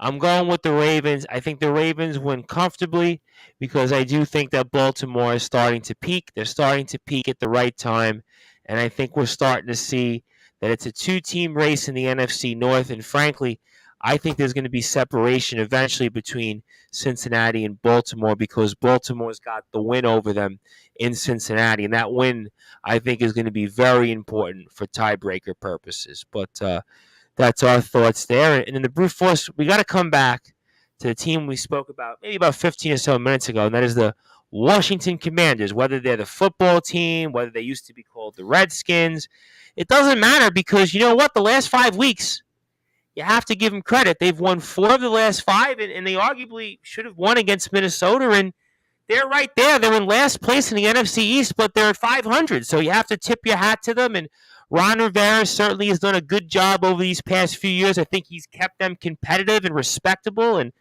they are small favorites here on the road against the Texans, and certainly the Texans, I think, right now look like it's going to be them and the Raiders kind of competing for that number 1 pick this year, and 40.5 is the over-under. Commanders are 3-point favorites on the road, and what do you think here? Yeah, what I think is that the Commanders are going to continue to command their team. The Commanders have played good football. You got to give them credit. They've played well. They've competed, like you said, Tom. Arguably, they should have won the Minnesota game against a good Minnesota team. They just beat a good Eagles team. I mean, they're playing good football, and in a division which has notably been called the NFC least, it has not become the NFC Not least. anymore. No, it's back to the days when it was the powerhouse days. Yeah, no, it's becoming a very good division, between the Eagles, the Giants obviously having a great year, the Cowboys, who I'll get to later. We will. And the Commanders, they're all, I believe, 500 or better. So I think the Commanders win. They take care of Houston. There's really nothing exciting about Houston except for their running back, Pierce. Besides that, they really have nothing to offer. So I think the Commanders win relatively easily. And the best decision the Commanders made was keeping Taylor Heineke at quarterback. I mean, I actually was on the record saying that Heineke was a little bit of an upgrade. I was completely wrong. Taylor Heineke is a big upgrade from Carson Wentz. It's not close. Carson Wentz is not a good NFL quarterback anymore. He's a backup at best. And I think that Taylor Heineke is a big upgrade, and he's really helped this team by not making mistakes, making smart plays. And you could just tell from the guys like Terry McLaurin and others on the team, they seem to gravitate more to Heineke, and I think there's a reason why, just simply because he's a better quarterback. Sometimes you see that in sports. When you make a change, even though statistically it doesn't show up, but maybe it gives a team a boost, and maybe there was something there. But for you, Justin, I mean, the Commanders, they're in last place, but they're not really a last place football team. And Ron Rivera's kept them competitive here over these past couple of years. And the Texans, obviously, we pretty much know where they're going to end up. And do the Commanders keep their momentum going and kind of, I guess, give themselves a chance to maybe hang in the throes of an NFC wildcard spot? Yeah, I mean, one thing is for definite. They are certainly rallying around Taylor Heineke. Kind of like how I described Cooper Rush early in the season is kind of how I view Taylor Heineke. He's kind of like that stabilizer at quarterback. And for sure, these guys like Kurt Samuel, Terry McLaurin, and they just got Jahan Dotson back from injury. These guys do respond to Taylor Heineke a lot more than they respond to Carson Wentz. And because this is a guy who's been with them the last couple of years, in that system, getting his chance and getting pushed aside, getting his chance and getting pushed aside again. At some point, you just got to realize Taylor Heineke's actually pretty good, and he's good enough to get the job done. And he's really done an incredible job so far. Just the running game with Antonio Gibson and Brian Robinson. I mean, how good of a story is Brian Robinson right now? Coming back after getting shot late in the offseason, and playing a big role for this Commanders team. And I think that's going to continue this week in Houston. They're going to run the ball well again. They're going to be able to. They're going to kind of be able to just move the ball on that Houston defense. And you're right, Houston's going to be in that mix for the top pick. Go for C.J. Stroud or Bryce Young. They're going to be going for that quarterback in the draft. And I had been pro Davis Mills, and I still think he's an okay quarterback, but he's not the guy that's going to lead you to future success as a franchise. I think he's a solid backup, but nothing more than that. So give me Washington pretty comfortably. For you, Chris, Washington, Houston, we pretty much know where they're situated. Washington has a little bit of momentum. What do you think? Yeah, definitely Washington. They played so well last week against Philly, and they got Chase Young coming back this week as well to add to that pass rush. So definitely Washington. And even seeing how Heineke plays, yeah, he's not the best quarterback. He's not great, trust me, and he's probably not the future. He's probably not the long-term answer for Washington quarterback. It just didn't make sense to trade for Carson Wentz in the offseason, especially after the Philly days and then going to Indy and looking really bad there, even with Frank Reich. So I don't know. It didn't make sense. But anyway, yeah, definitely Washington in this game. All right, let's get to some of the guys here. Ron Ladd says Commanders win. John Gonzalez likes Washington. Joey Bostrom, Washington wins. They'll keep the momentum going. Anthony Finkel has a funny one. Fun fact, I looked up this on Monday night. Riverboat Ron refers to riverboat casinos. Ron is a risk taker, and he gets rewarded for some of his bold calls. I'm going with Washington this week. And then he gives the boat emoji. And then he goes to Washington commies. Heineke deserves a Heineken. Dotson got shot and came back from injury before Michael Thomas, and he put Robinson, not Dotson. I'm going with Washington because I think pretty much all the signs here pretty much indicate that Washington's a good football team. Ron Rivera is a very good coach, and I think that the quarterback situation switched, I think, has kind of helped them a little bit. I think their defense is good, and I think it's a Texans team that does not score. We saw them against the Eagles and the Giants the last 2 weeks. They don't move the ball well, and I think it's a Washington defense that plays pretty well, and I think that they've shown that they're a good football team, and I think Washington wins here maybe 20-10, something like that. Not an overpowering game, but they'll do enough to win, and I think that they'll keep themselves at least relevant for the rest of the season. And if I'm not mistaken, if they haven't yet, they should be getting Chase Young back. Chris just mentioned it, I believe. All right, so the Brute Force, let's go to the team that you mentioned a few minutes ago that you basically wanted to unload on, which I'm sure a lot of people will. And that is the Las Vegas Raiders. I mean, you want to talk about teams that certainly have fallen far from last season. And the Denver Broncos, who, by the way, I mean, defensively have played so well this season. They're going to wind up probably having one of the worst seasons for a top 5 defense in the league statistically in all these different categories. But they're at home. They're 2.5-point favorites. 41.5 is the over/under. And I mean, I don't even know if you pick the Raiders, I even call it an upset special, but you have to pick somebody here. You have to say something, and I'm sure you're very curious about what John Gonzalez thinks because you are thinking about the standings, but you're going first, and what do you think? Well, this is what I have to say because you said I got to have something to say. Damn right I have something to say about the Raiders. All right? The Raiders all season long have screwed me left and right. I mean, I've picked this team over and over again, and they continue to find ways to lose or do things wrong. So I have now put myself in a spot where unless they're playing the Texans, which I believe they played already, all right, I don't think I'm picking them the rest of the season. I cannot pick this team. I mean, they disgust me. I mean, they literally disgusted me. I think Steve Saperstein put a curse on them because I tell the story all the time. He was there for Cardinals Raiders, and he was like, I'm at the game. The Raiders are great. And all of a sudden, the Cardinals come back and win. And they never been the same. Let's just go down the list of things. I mean, they have Devontae Adams, who they picked up in the offseason. Yep. We spoke about that. He isn't even getting the ball. He's not even getting the ball enough. Then you got Derek Carr, who's supposed to be his buddy from college or whatever the heck. All right, they're not doing nothing, okay?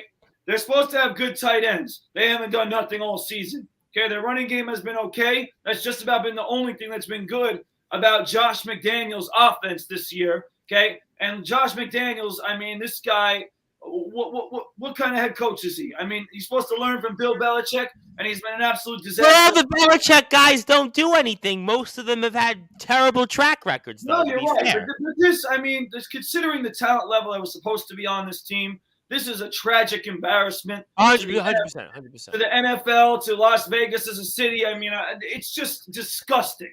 So then you talk about the other team in this matchup, okay, who did kind of show you some signs of life when they went over. They've been in every game this season. No, they've been in every game. They just right. Well, they have their strength, which, as you accurately said, Tom, is their defense. They played great defense all year long. Their offense is, yet again, if I want to use the same terms, a tragic embarrassment to the NFL, Denver. I mean, their offense is horrendous. Nathaniel Hackett is a joke.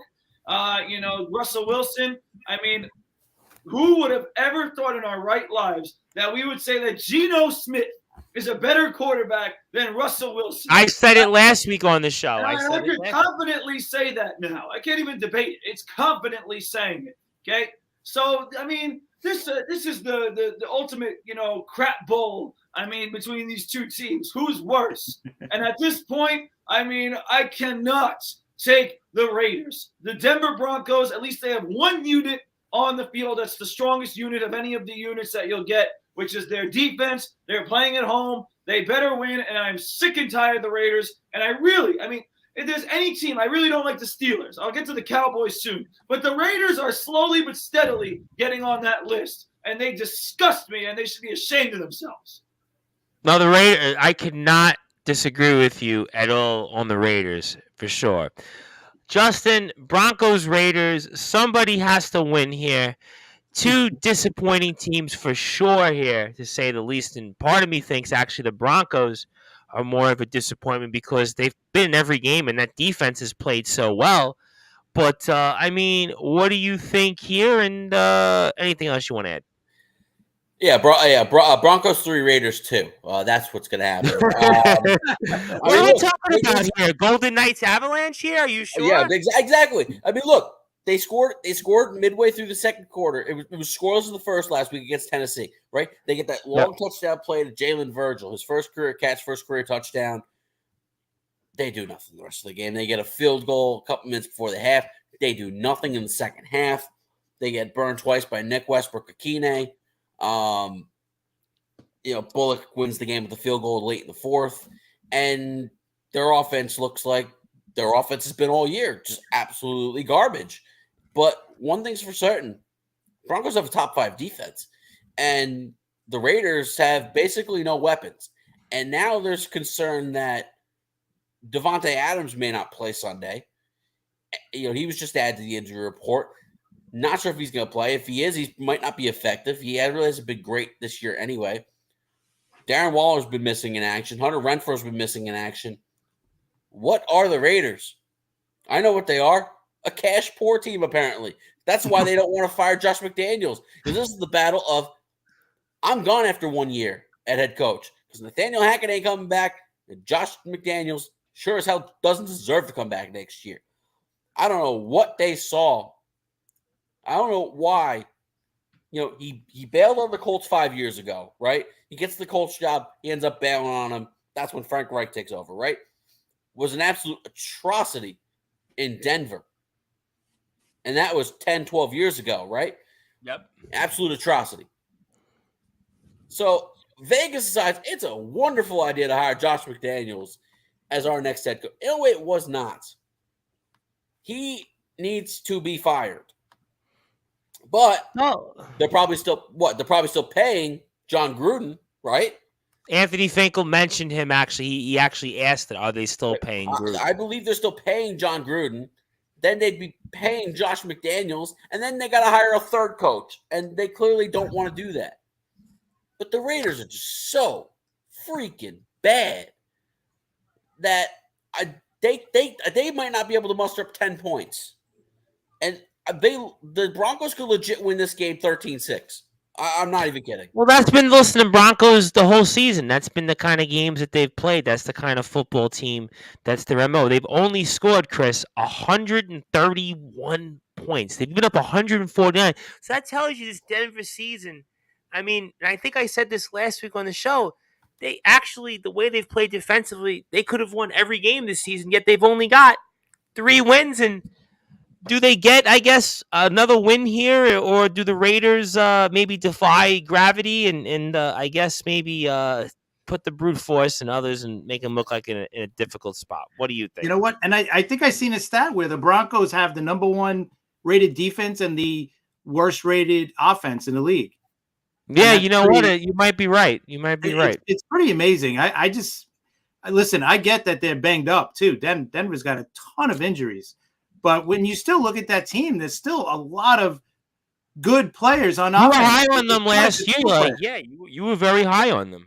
I thought for sure they'd be really good this year, adding Russell Wilson. But obviously I don't know whether he's being stern, picking up the offense, or Hackett is stubborn and, with his offense trying to mold it into Russell Wilson, whatever. But something's gone, and it just doesn't make sense how Russell Wilson just falls off a cliff.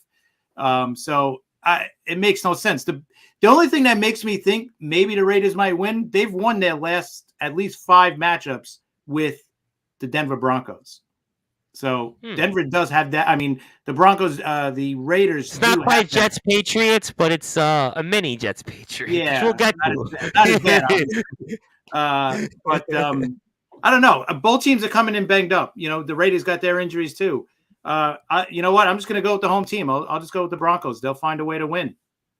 Yeah, that's kind of I think. I wouldn't bet this game. That's for sure.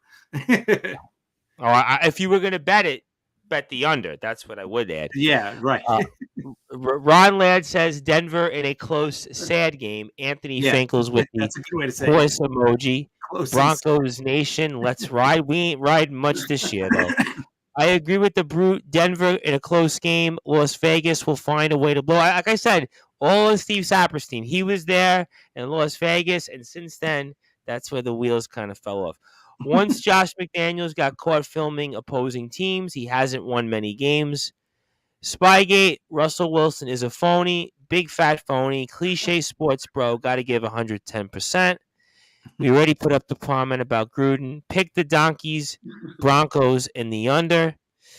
And seeing Wilson this season shows... Hey, listen, Geno Smith, who would have guessed that? I mean, really would have guessed that? But, I mean, yeah, I'm going to go with the Denver Broncos because the Broncos defense has played well, and they're in home in Vegas, or when they were Los Angeles, Oakland, whatever they were, never play well in Denver, even though the Broncos really aren't that much better than the Raiders. But I think like we all think, a low-scoring game. I'm going to say 17-7. I don't know, 17-10. Denver's defense only giving up 149 points. So you're going to expect a game that probably tops in the low 30s. I mean, that's pretty much where I see it. So Denver gets a win. They actually would go to 3-2 at home for what that's worth at home. So maybe that's something to hang your hat on. But the brute force, I want to go to you, of course, the team you just ranted on a few minutes earlier, and that is, of course, your beloved Pittsburgh Steelers, who, of course, are at home against the Cincinnati Bengals. And Bengals Steelers, obviously, always a rivalry of the Three Rivers, and certainly it is an important matchup for the Bengals. And the Bengals are 3.5-point favorites here on the road. 41 is the over/under, and I know you pretty much said you weren't picking the Steelers like ever again, but I'll ask anyway. I mean, if you want to put the upset special out there, I mean, certainly I know you need some games to make up. If you want to change your mind, if you want. Not on this one. You couldn't pay me to pick the Steelers for this one. Why not, though? They got a couple of wins in a row at home. Oh, I don't. Please stop. They beat the Bucks and Saints at home recently. You're really going to tell me the Bucks and Saints in the sorry NFC East is an accomplishment? Oh, we beat the Bucks and we beat the Saints. Oh, please, you're proving my point with that statement, Tom Rice. I mean, let me go again and say what I always say. The Pittsburgh Steelers are trash. They're garbage. They stink. All right? I don't care. All right? They won last week. Okay? They won against a team that was sorry. I'm going to use words that other people said. Sad. Okay? All these things, they're terrible. Yeah, Ron Laird used sad. Yeah, Ron Laird used it. Yeah, exactly. The Saints were absolutely horrendous. The fact that you, the Saints, scored no points in the second half against the damn Steelers, who could barely score themselves, is an absolute tragic embarrassment. That was absolutely horrendous. The Steelers are awful. They have not proven to me that they are any better than what I think. And guess what? Cincinnati has played better. They're competing for something. Okay, and don't forget what happened week 1 with these two teams. Somehow the Steelers won. And I think that the Pittsburgh Steelers are not going to come back and do it again. I think this will absolutely be an absolute beatdown this week by the Bengals. They're going to destroy the Steelers. I'm going to say 35-13. The Steelers will lose, and they'll come back to reality because they're not a good team, and the Cincinnati Bengals are much better than them. It's not even close. Well, Justin Gianelli, how do you follow that up? What I see is a banged up Bengals team. I mean, obviously no Jamar Chase, so that puts the onus on T. Higgins. That puts the onus on Tyler Boyd, and Joe Mixon as well. I don't think Joe Mixon will be able to quite have the performance he did, like he did against Carolina a couple weeks ago. I know they're coming off their bye, but listen, the one thing I know is even though the Pittsburgh Steelers are not good this year, and I did pick them to beat the New Orleans Saints last week, one thing I do know is they get up for Bengals week, and I called it in week 1. I said the Pittsburgh Steelers would go on the road, beat the Cincinnati Bengals. I'm calling it right here. The Pittsburgh Steelers are going to beat the Cincinnati Bengals on their home This turf. is a man that knows his audience. And you know what? But you know what I'm going to tell you? And you know what I noticed last week that makes a whole hell of a lot of a difference? The return of TJ Watt. And what I still see is a very banged up Cincinnati offensive line that is going to be able to they're going to have their troubles protecting Joe Burrow in this game. And I think the return of TJ Watt, a healthy defensive line, they should be able to hold up their end of the bargain on defense. Now, with that being said, I don't trust this Pittsburgh offense at all. They're not a very good offense, but I do think that they'll be able to run the ball pretty well with Najee Harris. And I think that they'll be able to have a little bit of consistency, but I think they're going to have to keep it low scoring. And I think that's their only chance of winning here.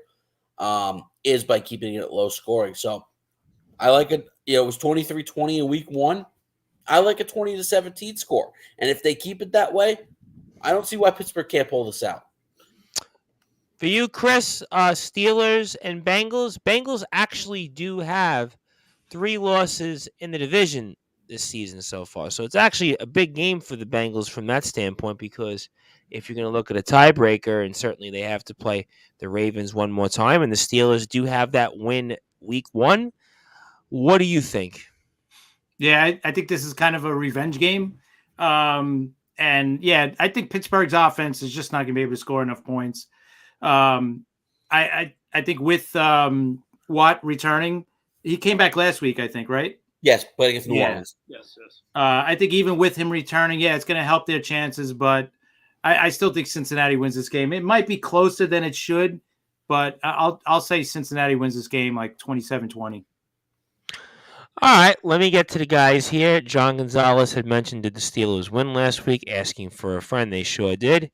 Anthony Finkel likes the Bengals. Ron Laird, 27-10, similar to what you said, Brute Force. Joey Bosham says 27-17 Bengals. Mike Tomlin's first losing season. It's very possible. It's a possibility. There's no question that. It's time. Yeah. It's a possibility. It's a possibility. It hasn't happened yet. It's better than a possibility. Yeah. Watt is back. Very good possibility. John Gonzalez likes the Bengals. A soft schedule down the stretch. Yeah, they were talking about that on. I think it was one of the Steelers shows I caught, and the Steelers schedule actually is better than it is in the first half. So I mean, if you serious, you're like the Pittsburgh Steelers lover, and you're gonna pick the Bengals? Come on, man! Like, go with your gut, guys. John. Well, you know what? Listen, you want to pick the give him the Steelers. benefit of the doubt. He's looking at it because he's strategically speaking. He wants to make sure that he's got the lead over you. So that's a safe pick. I understand where he's coming from, but I'm going with the Steelers because again, the week 1 win and the Bengals have struggled in the division. If we look at as to why the Bengals may possibly not win the AFC North this year, it's going to wind up being their record in the division. And I think Pittsburgh here getting a win, while it's not going to obviously cripple them for their division chances, it certainly could play a big factor into where they go into the postseason or if they return to the postseason. So I think Steelers find a way here, and I'm going to say 20-17. And John Gonzalez wants to remind everybody I'm 39 games over 500, which I believe gives you a winning percentage of about 640. It's about 640, 650, something like that. So you're basically winning almost 2/3 of your game. So certainly that's some good points there.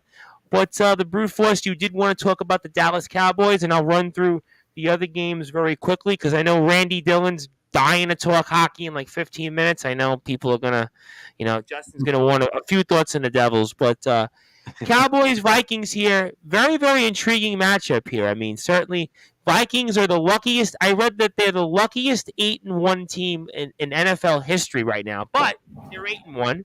Rather and be Dallas, good, right? Hey, listen, you know what? Listen, 8-1 is 8-1. That's the way I look at it. And the Cowboys had a 14-point lead against the Packers and kind of squandered that and reverted back to the Cowboys you've talked about in the past. And what gives here? I mean, Dallas is actually 1.5-point favorites here. 47.5 is the over-under. And, I mean, it's hard for me to say if you pick the Vikings, it's an upset. I know Uncle Rob would disagree with you on that, but I guess it would be an upset. But, I mean, what do you think here? Well, like you just said, this is not an upset, okay? No, it's not. Again, as I explain every week, okay, if the other team is favored, in my book on this show, to put that alarm up there, okay, it is an upset. So I am saying here that the Minnesota Vikings are going to win. Now, just like we always say with the Minnesota Vikings, ladies and gentlemen, they're not in prime time again this week. Okay, they're not in prime time. The lights are not on them. Okay, they're in the regular, I believe it's 4:25 hour. Yep, it's the 4:25. America's game of the week, and we'll see that. Yeah, but listen, it's not Sunday night, it's not Monday night, it's not even Thursday night. The Vikings play well at the 1 o'clock and 4 o'clock. Okay, so I got to give credit to Kirk Cousins. I think he's done a good job this season.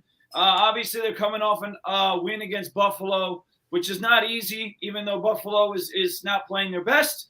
But you got to give credit to the Vikings. They're playing good football. Their offense is doing what it takes. Justin Jefferson is an absolute beast.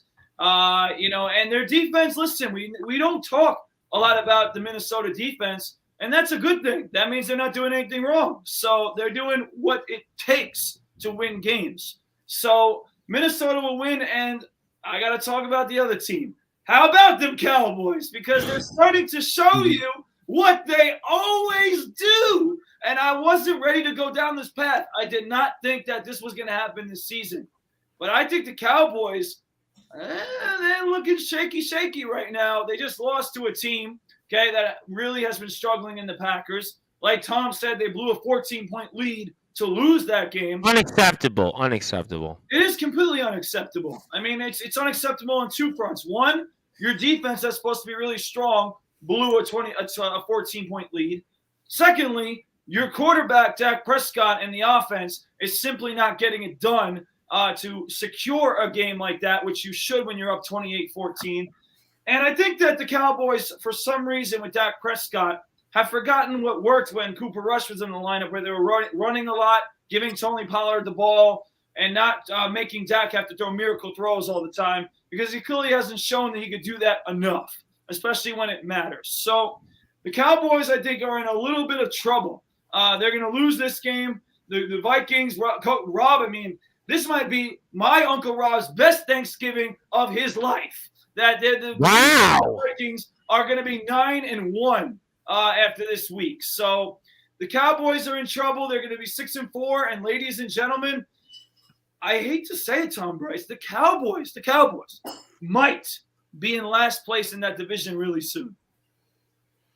Well, that's an interesting conversation to certainly have. And Justin, Cowboys are 1.5-point favorites here on the road against the Vikings. Yet the Vikings are the team that's 8-1, and it's the Vikings that are the team that is up there at the top of the NFC and have a several game lead in their division. And help me figure this out. And what do you make of this matchup and who wins? All right, let me first address a few things, because obviously if I was on this show last week, I would have told you that the Green Bay Packers were going to beat the Dallas Cowboys at Lambeau Field. Second of all, I am sick and tired of the disrespect that the Minnesota Vikings are being given. The Minnesota Vikings are one of the best teams in the National Football League, and it's not even close. They have – I want you right now, name me a receiver better than Justin Jefferson. I'll wait. Because you're not gonna convince me otherwise. I'm sorry, you are not. Kirk Cousins, dare I say it, is playing at it close to an MVP level this year. Kirk Cousins had a tremendous season. Dalvin Cook's a tremendous running back, and you know what? Their defense has been pretty good too. They have all the facets of a really, really good football team, and they got a home matchup where they're the underdogs. This is where I take issue with Vegas. Brad should not have to put that upset alert sign up on the board. The Minnesota Vikings are the better football team, and they're going to play like the better football team this weekend. They are going to shove it down the Dallas Cowboys' throats, and they're going to beat them, and they're going to beat them to a pulp. I know the Vikings don't play blowout games. They always find a way to make things interesting and have some stupid close game. I'm sorry. They're winning by 2 or more touchdowns. I just don't like I don't like the way the Dallas Cowboys are playing. I know that Tony Pollard's the better of the two running backs right now, and Ezekiel Elliott really hasn't played the last couple of weeks. I'm sorry. The Minnesota Vikings are going to be the better team in this football game, and I like them very, very comfortably. Chris, Cowboys, Vikings, America's game of the week. Vikings, certainly big story here. 8-1. Kirk Cousins and the team has finally put it together. They've basically got significant daylight between themselves and the NFC North, and the Cowboys, as the Brute Force certainly puts it, could be on the verge of going back to their usual selves where they self-destruct at some point during the season, but they are favorites. And what do you think here? Yeah, I don't understand. Why are the Vikings underdogs? Yeah, it makes no sense. I mean, they're 8, like you said, they're 8-1. They just beat Buffalo on the road. Buffalo. Yeah, kind of a freaky game in the fourth quarter. Yep. Yeah, freaky plays. I get it, but still, they beat them. They're 8-1. They've lost one game all year. How are they underdogs at home in this game against Dallas, who did not look that good last week? I don't know. It doesn't make sense.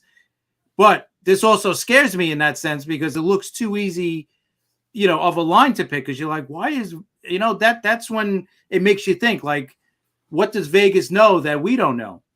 Because it looks too easy right now. It looks too obvious that you go with Minnesota. I mean, I'm going with what I've seen so far this year.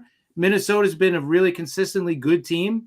Dallas has been up and down, and right now especially after last week losing to Green Bay, who's we've seen them now. I mean, just recently on Thursday, how bad they look.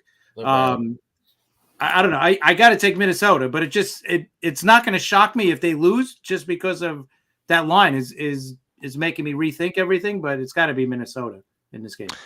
All right, let me get to some of the people here, and also, it's a good thing that John Gonzalez is so humble about his picks. LOL. Brute loves Randy. Well, Randy will be here in a few minutes. We'll put him on after we do a couple more games. Vikings in a high-scoring game close. Damn Cowgirls. 34-31 Vikings. This could be the game of the week. There's a couple of candidates for sure. Kirk Thuggins. Bring back Cooper Rush. Vikings are still drunk on their victory over Buffalo. I got to go with the Cowboys. That's another win. I'm coming back. I'm telling you. I'm coming back. Listen, we'll find out. Skull. All together with Anthony Fickle. Skull. Took Justin Jefferson first in my draft. Is it just me or all the game of the week games on Fox? I think it's exclusive to Fox. I think that's Fox. No, Cowboys Vikings is a 4:25 CBS game. By the way. Okay. All right. I thought that was Fox. By the way, I'm looking at the Cowboys schedule. I see about 5 losses. You're talking about. I think they end up. Since we're not going to be on the air before Thanksgiving, it's our last show before Thanksgiving. I got them losing to the Giants. I think the Giants win on Thanksgiving. They got the Eagles still as well. I mean, so the Eagles, the Titans are pretty good. The Commanders are not they're not somebody to take lightly. And that game's in Washington. Cowboys got a tough second half. Well, that's why I'm going with the Minnesota Vikings, because it's, to me, how could you not take a team at home that's 8-1 and find ways to win games? And I think right now. I think I said this a couple times on Sportswire. I mean, it just might just be their year. It just might be the year that the Vikings finally put it all together. We've been kind of waiting for this. And it might just be that year. And John Gonzalez says Vikings got lucky last week. And, they call that a Houdini act. I mean, they have definitely put on the Houdini acts. But I am going to go with the Minnesota Vikings here. Yep. Don't sugarcoat it. John Gonzalez is just very salty still over the fact that he was wrong, that the Bills did not win by 10. Listen, 8-1 is 8-1. I'm gonna go I want to go shotgun on the Sunday night and the Monday night games. So, because I got Randy Dillon here, and I know he wants to talk hockey, so I gotta. And then I'll come back. We'll do the Giant and Jet games after a few minutes of hockey. So, I'm gonna go Sunday night first. I got Chiefs Chargers. Chiefs 5.5-point favorites. 52 is the over under. Just give me the outcome in like a 30-second blurb. That's all I'm asking for. So, Chiefs Chargers 5.5-point favorites.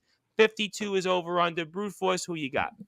I'll give you 10 seconds. The Chiefs are going to win, and the Chiefs are much better. And the Chargers are still injured, even though they're getting their 2 wide receivers back. They're not winning. The Chiefs will go in there, and they'll win by at least a touchdown. All right, for you, Justin, Chiefs in Los Angeles, 5.5-point favorites. 52 is the over under. Do Chiefs solidify their firm grip in the AFC West? I'm sorry I was so high on them early in the season. Chargers are overrated. Chiefs win comfortably. Kadarius Toney, 100 yards, 2 touchdowns. For you, Chris, Chiefs, Chargers. It's pretty easy. Chiefs are banged up. I mean, the Chargers are more still banged up. You got to go to the Chiefs. They're playing too well, even though their top receivers are out too. But I'll go with the Chiefs. Chiefs 30-20. Chiefs. Sounds about right. KC. And is it me or is the Chiefs played the most primetime games of anybody in the league this season? I just have noticed it. I feel like the Chiefs. They have. But you know what? Well, they're well deserving. You know, no, the last 5 years. What have they been? Right? Patrick Mahomes are all the big ones. What's it, 5 championship games or something like that? 4 championship games in 4 years? And remember, this was flexed in because they took out Steelers-Bengals. Thank God. No one wants to see it. Nobody wants to see the Steelers. Actually, I wouldn't mind to see a cold Sunday night in Pittsburgh. It would have been a cold game. Actually, kind of would have been interesting. Plus, you get the former Bengal, Chris Collinsworth. Chiefs. I'm going with Kansas City. It's hard to argue Kansas City. And then the Monday night game before we bring Randy in, then we'll do a few minutes on hockey. Then I'll come back to the Giants and Jets. 49ers Cardinals in Mexico City. So it's the Mexico City game. You don't get these too often, the brute force. And 49ers 8-point favorites here, 43.5. We do kind of feel like the 49ers might be a little better than their record. Cardinals have been big disappointments, though they have played a little bit better of late. But the brute force, you feeling frisky, or you want to stick with the 49ers here in Mexico City? No friskiness here. Listen, the Cardinals won last week's battle of backup quarterbacks. Kyler Murray's still questionable for this week. And so, unfortunately for my fantasy team, is DeAndre Hopkins. So with those two being questionable, I can't trust the Cardinals. The 49ers are starting to put it together now with all their weapons. They will win, and they will win comfortably in Mexico. All right, fair enough. And for you, Justin, 49ers look like they've bounced back here and can very much put themselves in a position to reclaim the NFC West. And Cardinals get a win, and they could certainly keep themselves alive as well. But what do you think? Give me the 49ers. I don't see any answer from Arizona for Christian McCaffrey or Deebo Samuel in this game. All right, and for you, Chris, 49ers Cardinals. 49ers do seem like they've gotten things back together, obviously getting McCaffrey, and they've certainly offensively looked better than they have in a long time. Or you believe in the Cardinals here? No, I don't believe in the Cardinals. San Fran, definitely. San Fran's a team that you got to watch out for the rest of the year too. They're just going to get stronger. McCaffrey, right? Second and third game now. He's going to get into that offense more. So San Fran, for sure. All right. And we're joined here with Randy Dillon. We'll get to him in a second. John Gonzalez has got the 49ers. Joey Bostrom's got the 49ers.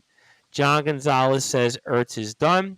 Hey, listen. Last year at 8-0, I told you Arizona sucked, and I can't. Yeah, you know what? We spoke about them last year, and I think most of the group. I thought they were good, but a lot of people here were like, "No, I don't believe in them," and they faltered down the stretch, and they limped into the postseason, and they got bounced out, and they definitely do seem like that they're on the ropes, and certainly look like they're going to be probably mired in a 7-10 type of season, and this will probably contribute to it. So, and they'll fire Kingsbury.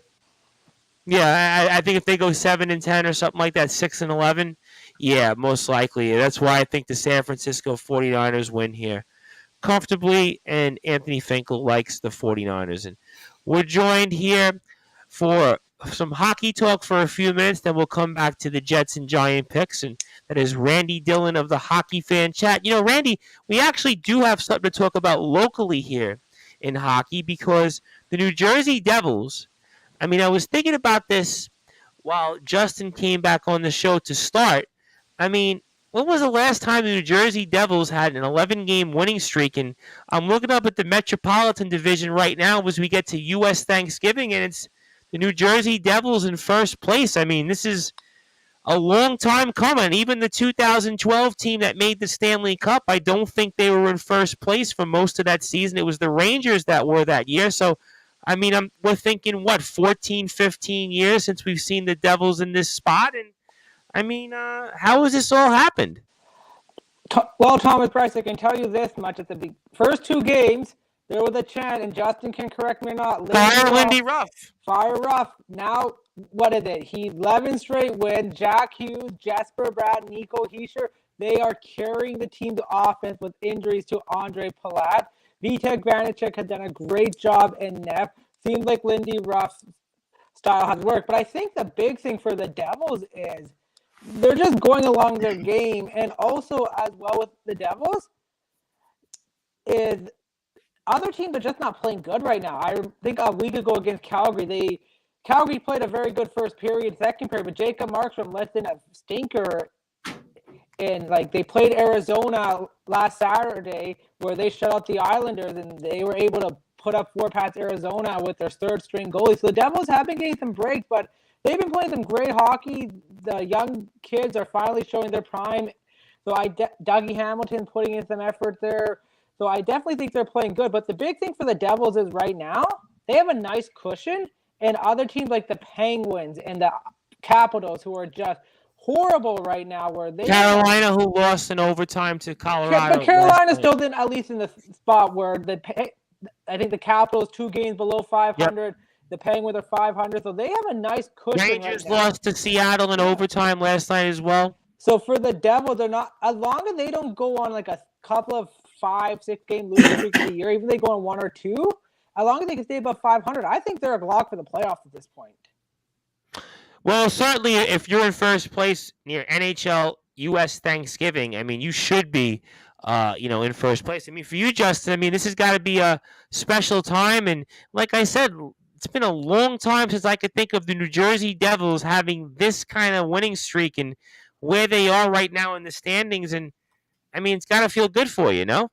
Yeah, so this is the longest win streak since the 05-06 season. I was close. When they also had an 11-game win streak. I was close. The longest in their franchise history is 13 in a row, done in the 2001 season. I remember that. I remember. That team I remember. The year they lost to the Avalanche in the Cup final. 7 games, yep. I remember that. But look, this team is playing fast. This team is playing, for the most part, some clean hockey. Yesterday they gave up a power play goal to go down 1-0, and then they really clean up their act. They did take a few more penalties, but they were able to kill off the remaining Maple Leaf power plays. I kind of knew that tying goal was coming late, just because the way the Maple Leafs were pressing. And the Maple Leafs have so much firepower, whether it's John Tavares, whether it's Austin Matthews, whether it's Mitch Marner, who, by the way, Mitch Marner got completely addressed late in that game on that Nico Hischier move. I just wish Nico was able to bury it, but it was a good save. Matt Murray had a terrific game yesterday, and so did Vitek Vanacek. And, Vitek Vanacek's been a godsend for this Devils team. Once again, we're dealing with Mackenzie Blackwood being injured. A partially torn MCL where he's out 3 to 6 weeks. But Vitek Vanacek has really stepped in. And the 1.5 games we've gotten from Akira Schmid, he really stepped up too. It's really a team effort. Guys all over the place. And it's not just Dougie Hamilton. It's Jonas Siegenthaler on the back end. How great has John Marino been for the Devils? I mean, that trade for Ty Smith, an absolute win so far for Tom Fitzgerald. And, they're solid on the back end in front of the goaltender. And John Marino, Jonas Siegenthaler, and we all know how great Dougie Hamilton is. Dougie Hamilton, obviously injury-plagued year last year, broken jaw. We're seeing him at full strength and, what he could do on the first power play unit, what he could do up on the rush. You got defensemen jumping up into that rush and helping out. And then obviously it's the stars. It's Jesper Bratt, who basically is getting a point every single night, right? And so much so that the Brat Pack, that fan page on Twitter, is getting recognized everywhere. Jesper Bratt met the Brat Pack group outing on Saturday against Arizona at the Prudential Center. And Nico Hischier, my God, he's blossomed into an absolute superstar. And so is Jack Hughes. I mean, Jack Hughes looks so much stronger on the puck this year. It's hard to get him off the puck. And the same can be said with Hischier. But then you got guys like Miles Wood, who has really contributed. That whole BMW line with Bastian McLeod and Wood, they've really provided a good spark for this team. And the one guy we're waiting for, and I know it's coming. I know that goal is coming, but we're waiting for that first goal from Eric Halla, and he's had some really good shifts himself, and he's just been so close to scoring that first goal. I know it's coming, but right now, up and down the lineup, everybody is playing well, and we'll get a crack at the Senators tomorrow. It's an afternoon game in Ottawa, and we'll see. Listen, Devils, Montreal, Toronto, and Ottawa to win those games on the road in Canada doesn't happen too often. Look at last week. The Devils went to Western Canada and go beat the Canucks, Oilers, and Flames. I mean, the Oilers, the Canucks, obviously they're a team that's not playing well right now, but We spoke about them. The Oilers and Flames are expected to be two heavyweights in the Pacific Division this season. I know the Kings are playing well, and the Golden Knights. Hell, we're talking about the Devils. The Golden Knights are having a hell of a start to the season. Probably best in the West right now.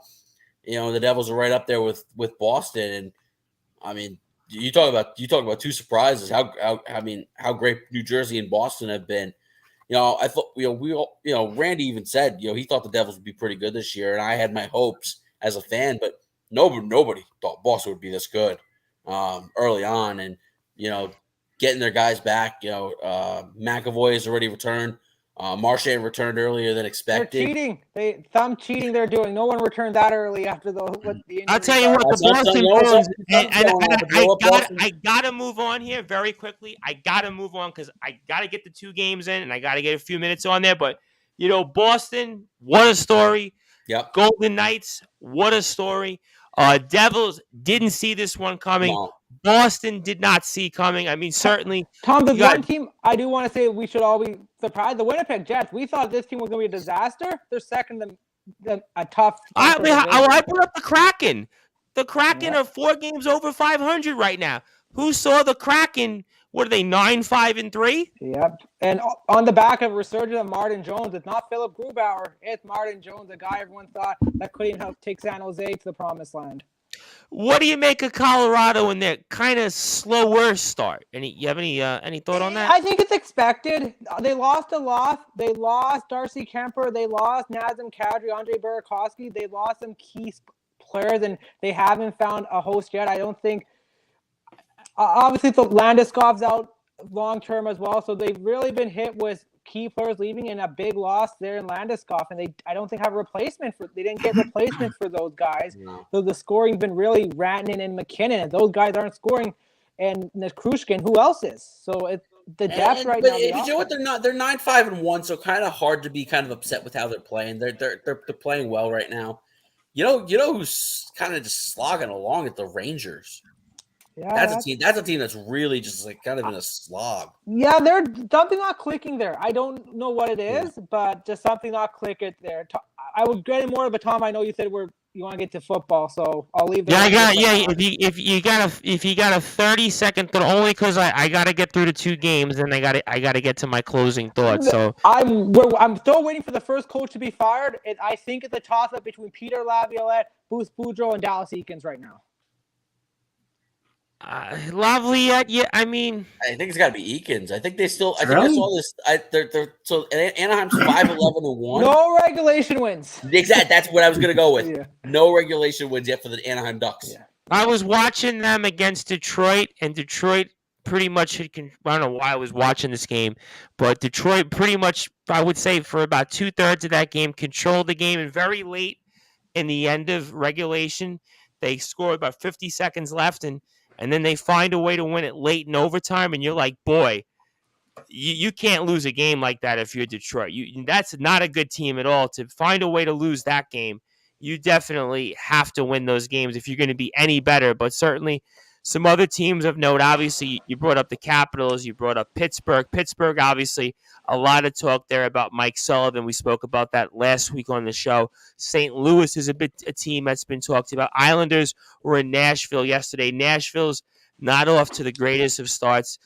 Islanders, interesting note on them very quickly. Josh Bailey, healthy scratched the last 2 days, which is, I think, I can't even think of a situation. Josh Bailey. Have you heard anything with him? Like, what's going on there? I mean, basically, it was just dirt. Well, I think all I heard was, and I heard this during post conferences last night and before the game in Ottawa, they were looking for size. But I mean, Ross Johnson's like, he's himself a healthy scratch half the time. I mean, a bizarre situation. By the way, when is Matt Barzal going to score a goal? Yeah, that's another question. Yeah, that would be nice. But he gets an assist every game. He does get an assist a game. And He's Matt like Barzal, Adam Oates used to be.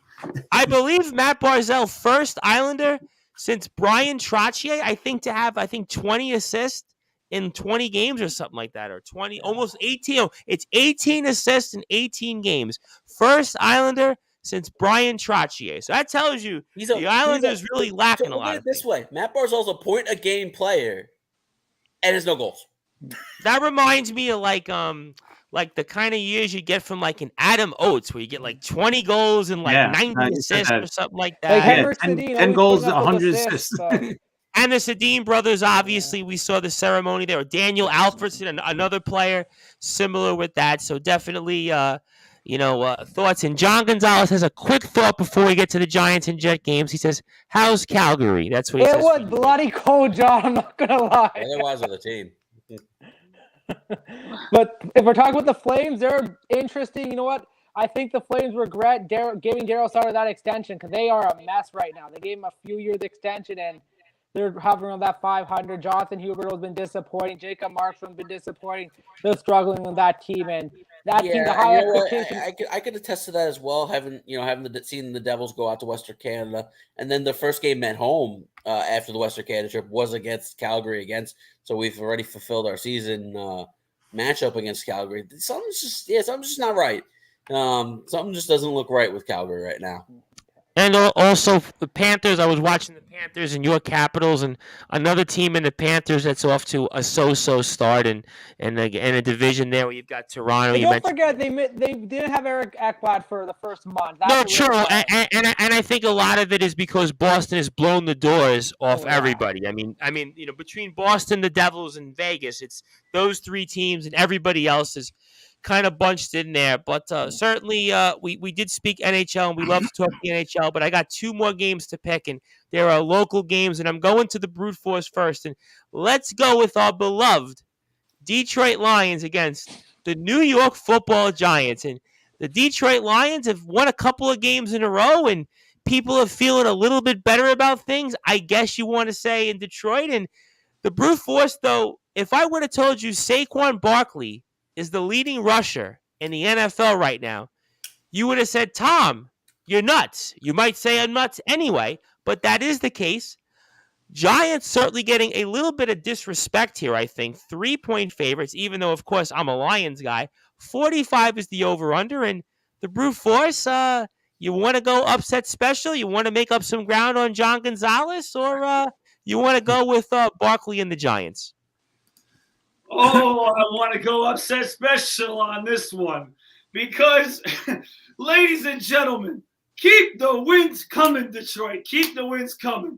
All right, these Detroit Lions, all right, even though I'm not sold, I'm not going crazy about how they're playing or anything like that. They just beat the Bears. They recently just beat another team. But the one thing the Lions could do is score. And I think that, that's what concerns me in this game is that the Giants all year long haven't been a high-scoring offense. They have one player that's obviously playing amazing. To your point, Tom, I would have thought you were nuts if you told me that Saquon Barkley was going to be the leading rusher through Week 11. But, I'm not saying I don't like Daniel Jones. He's had a good year. They figured out ways to win games and find ways to get the job done. And this is a big game for the Giants because, as Justin alluded to with the Cowboys schedule, the Giants schedule gets more challenging too upcoming. They play. You got Dallas, you got the Eagles, you got Washington. All those divisional opponents. They got the Commanders Eagles twice, Washington twice. Yeah. So this is a big game for the Giants, but for some reason, something just tells me that the Lions are going to score. And if the Lions score, the Giants are going to have trouble keeping up. And I know Wink Martindale's defense has been very good. And I know that the Lions defense is horrible. But I see this being very similar to just what we saw last week with the Bears, that it's going to be a high-scoring game. And the Detroit Lions are just going to outscore the Giants. And listen, I will say as well, this is a personal bias. I want the Lions to get closer and closer to that 6-win total I projected. And this will be a big part of why. And this will be a 3-game winning streak, Tom Bryce. And for a team like the Lions, that's big. And I'll tell you what, I even think they could get to the 7-win mark if they win, because you're 4-6. So, you know what? Listen, I mean, those are some great points. And Justin, Giants and Lions. Lions have a little momentum. Giants, obviously, have had quite a season in their own right. But what do you think here? I think everybody knows where I'm going here, but I think everybody also is going to be dead wrong with where I'm going here. I think the Detroit Lions win this football game. I just don't like the Giants offense. The Giants offense does nothing for me. right? And yes, give Daniel Jones all the credit in the world. He's played mistake-free football. In fact, he's got the longest streak in the NFL right now of consecutive passes without an interception. It's all well and good, right? But you got to score points to win in the NFL. And, at times the Giants offense is just absolutely dormant. It just doesn't exist. And the one thing that the Lions can do is score points. And, with their weapons at whole, with DeAndre Swift, Jamal Williams at running back, and, Amon-Ra St. Brown, they're a formidable offense. And I think the Giants have trouble with teams that have formidable offenses. And so for that reason, I like the Detroit Lions to make the upset here. All right, certainly, Chris, it seems like everybody's going with the Detroit Lions, and they seem to be the team that we love on Sportswire Radio. And what do you think? And Giants, certainly it may be to some being disrespected by only being 3-point favorites, but what do you think? Yeah, I you know what? I like that line. It's not bad. I don't think the Giants are going to blow them out, and even if they do win, I can't see it being much more than that. More than one score. So I'm not. The line doesn't bother me as much as the Viking Dallas game. But yeah, you know what? The only thing that makes me think twice about picking the Giants is next week they got Dallas. So sometimes you're peeking ahead, and that's Joey Bostrom's line. That's so I'm kind of with him there, but I think Giants are just better, and they're going to be able to run the ball against Detroit. Detroit's defense is just, I think they're one of the worst or the worst rushing defenses. So I think I see Saquon having a big game. And I think he's the number one rusher in the league. I mean, that would be the line as to why you would go with the Giants. So that's I'll go with the Giants. Close game, but I think the Giants will win. John Gonzalez likes the Giants. Ron Laird. Oh, John. How could you win against the Steelers and the Lions in the same week? Well, isn't John Gonzalez a Lions fan, though? He is a Lions fan. He's Detroit's own. I'm going to tell you why he's doing that. He's giving you a chance here, though, to pick up a game. What he's doing is, right? Well, what he's doing is he's trying to preserve his lead. He's looking at it like, well, I'm 5 games ahead of the brute force. I'm 4 ahead of Chris. He's playing the law of logics. That's what he's trying to do. He's playing the averages. That's what he's doing. He's playing his averages. So that's his reason why. Anthony Finkel goes big blue all the way. Close game. Lions will make a game of it. This could be a trap game. I think the Giants win. It's going to be close. It's Joey Bostrom. I'm going with the Lions because I do believe in momentum. Lions had a good win against the Bears. They beat the Packers. Division wins. Team is feeling good a little bit. It's a team that has a chance to have a 3-game winning streak for the first time in I think about 4 or 5 years, and I think you get a little bit of momentum, feel good about the team, and the Giants. I think Joey Bostrom said it. I think a couple of other guys here said it. You're looking at Dallas Thanksgiving, and you have an opportunity here. You might want to go 8-2, but I'm gonna say here Lions find a way, and Giants can't score. Giants do not play well in a high-scoring tempo, and Detroit's going to look to score, and it's going to be a test of the Giants' defense, and I'm going to say here Lions 28, Giants 24. So I think Lions go to 4-6 and make their season interesting. So we have one more game here, the Brute Force. If you want to keep the upset alert on the board, you're welcome to, and that is, of course, the New England Patriots, of course, our much-hated New England Patriots against the New York Jets, and 38.5, the lowest over-under this week here of all the games. Very interesting to point out. I'm assuming that's weather-related also. And but obviously, we still have a streak on the line with the Jets, and we haven't beat the Patriots. I won't mention how many games because I could see you groaning at me already. But the brute force, do the Jets find a way to avenge a few weeks ago and keep the momentum going, or do the Patriots continue the streak against our New York Jets? Tom Bryce, you see it's still up there, and I'm not taking it off. All right. Okay. All right. Just checking. I know. And listen, you got the Matt Hurds of the world, the Joe Santoros of the world, okay, who continue to say, "Oh, Brad, don't do it to yourself. You know the Patriots are going to win again. The Jets can't beat them." Okay, blah blah blah. Okay. Well, listen, there is something to being said about playing a team only a couple of weeks ago and then seeing them again. And especially, coming off a bye, I know both teams are. But I think, and listen, it's an important game for the Patriots. I mean, they're a game behind the Jets. Very tight division right now. Very tight race. And the Jets here, I mean, it's not only about preserving their lead, but this is a pride game for the Jets. Every player in the locker room knows what's going on between the Jets and the Patriots and how they've gotten slaughtered by them and have lost this many games to them in a row. I mean, it's about time that we break this right now. And I think that the Jets have to come out hungry, have to come out desperate. And you know what? I think the first game, I mean, they played really, really bad on offense, and they still didn't lose by that much. I mean, Zach Wilson was giving the Patriots the ball.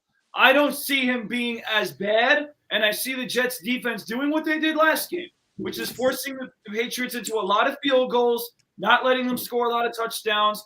And I think the Jets will play better offensively, and that will lead to a win, and we can finally break this damn curse of losing to the Patriots. And this would be a very big signature win for the Jets in Foxborough, as they would potentially, Tom Bryce, be the leaders in the AFC East if they win. I'll tell you what, who would have thought that? It's been a long time since the Jets were in first place in the AFC East.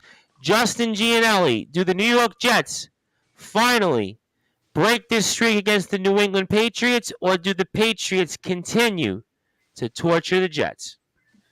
Let me first correct Brad by saying not potentially. The Jets are going to be in first place because they have wins over the Miami Dolphins and the Buffalo Bills. And I'm going to go back to that Buffalo Bill game 2 weeks ago as a signature moment of this Jets season. It showed that they arrived. That defense against Josh Allen absolutely stepped up when it mattered. And they were able, again, I talked earlier about how Josh Allen threw some really stupid interceptions. Well, the Jets were there to make those plays, including an interception by one Sauce Gardner. And the Jet defense is going to force Mac Jones into mistakes. And they made Mac Jones look pretty average in that game a couple of weeks ago too. It's going to be about Zach Wilson. And with now having a couple weeks and an extra week of practice under his belt, James Robinson is more comfortable in this offense. And now you really have that two-headed monster, because you saw him run the ball against the Bills and start to get more comfortable with the offense. Now he gets an extra week to practice. With the bye week. The two-headed monster between Michael Carter and James Robinson, they're going to run this ball down New England's throat. And Zach Wilson, just make the smart plays, right? Boring is okay, right? The Jets have a talented enough roster where they don't need Zach Wilson to be a superstar. And they do have the playmakers. I'm interested to see now. Again, Corey Davis is out.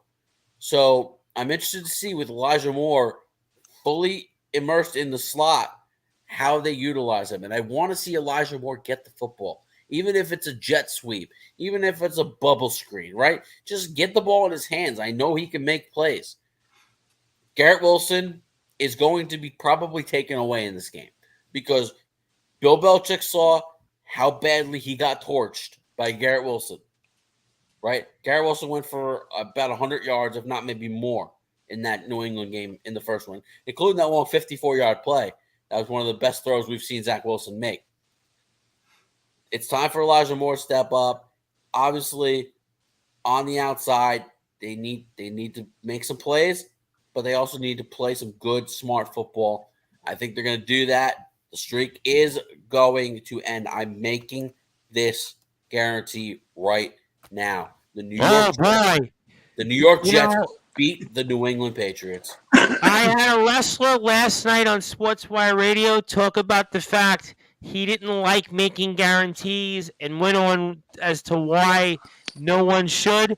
Justin, I hope that your guarantee doesn't come back to bite us. We'll find out, though. Chris, Patriots, Jets, we've said a lot. Your thoughts? I know that I have the Liftoff Jet Show, which is actually in the Sportswire Radio rotation. I actually played it earlier this afternoon, and we'll play it throughout the weekend again. I'll make that announcement later tomorrow morning. But what do you think here and everything else? What the guys have said?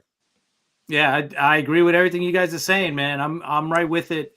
Going back to that first game, Zach Wilson threw 3 picks, and then he's thrown 7 picks against the Patriots in the 3 games he's played so far against them. So if he just limits his mistakes, I mean, if he takes away the mistakes, they're going to win this game. It's as simple as that, because how are the Patriots going to score points against this Jet defense?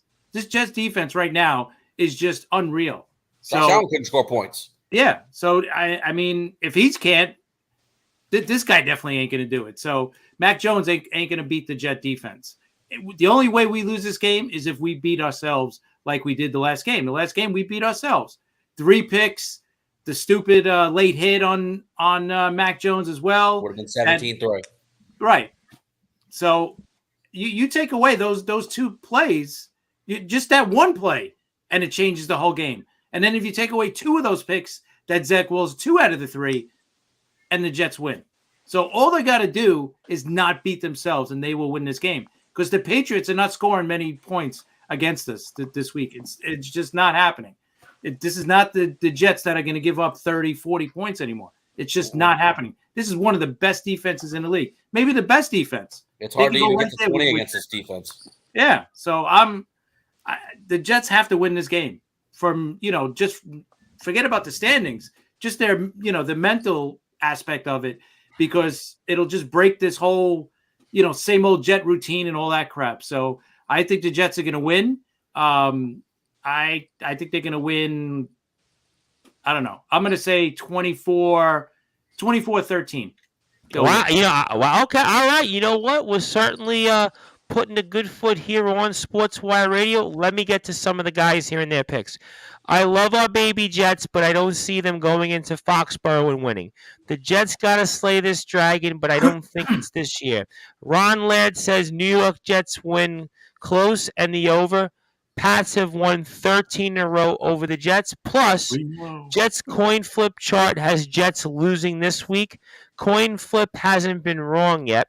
The butt fumble, the ghost game, knocking out Bledsoe.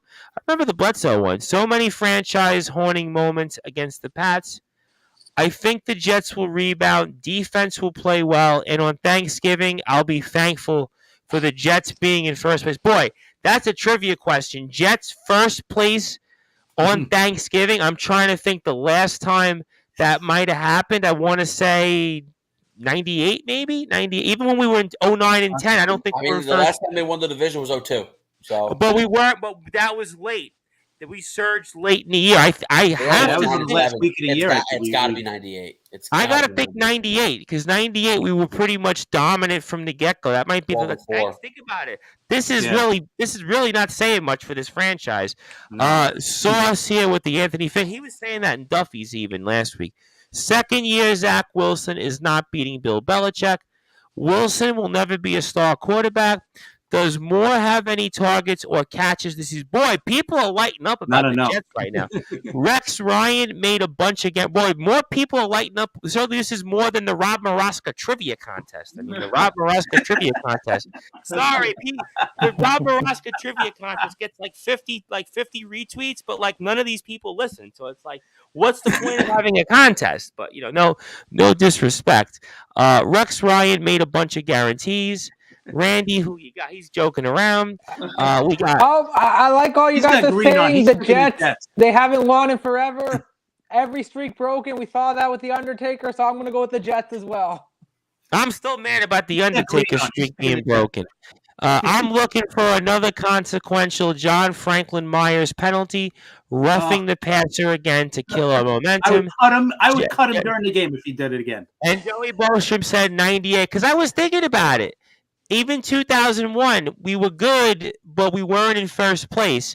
I was thinking about 2002, same thing. 04, 06, 9, 10. The years that we were good. If I'm not mistaken, 01, Indianapolis won the division.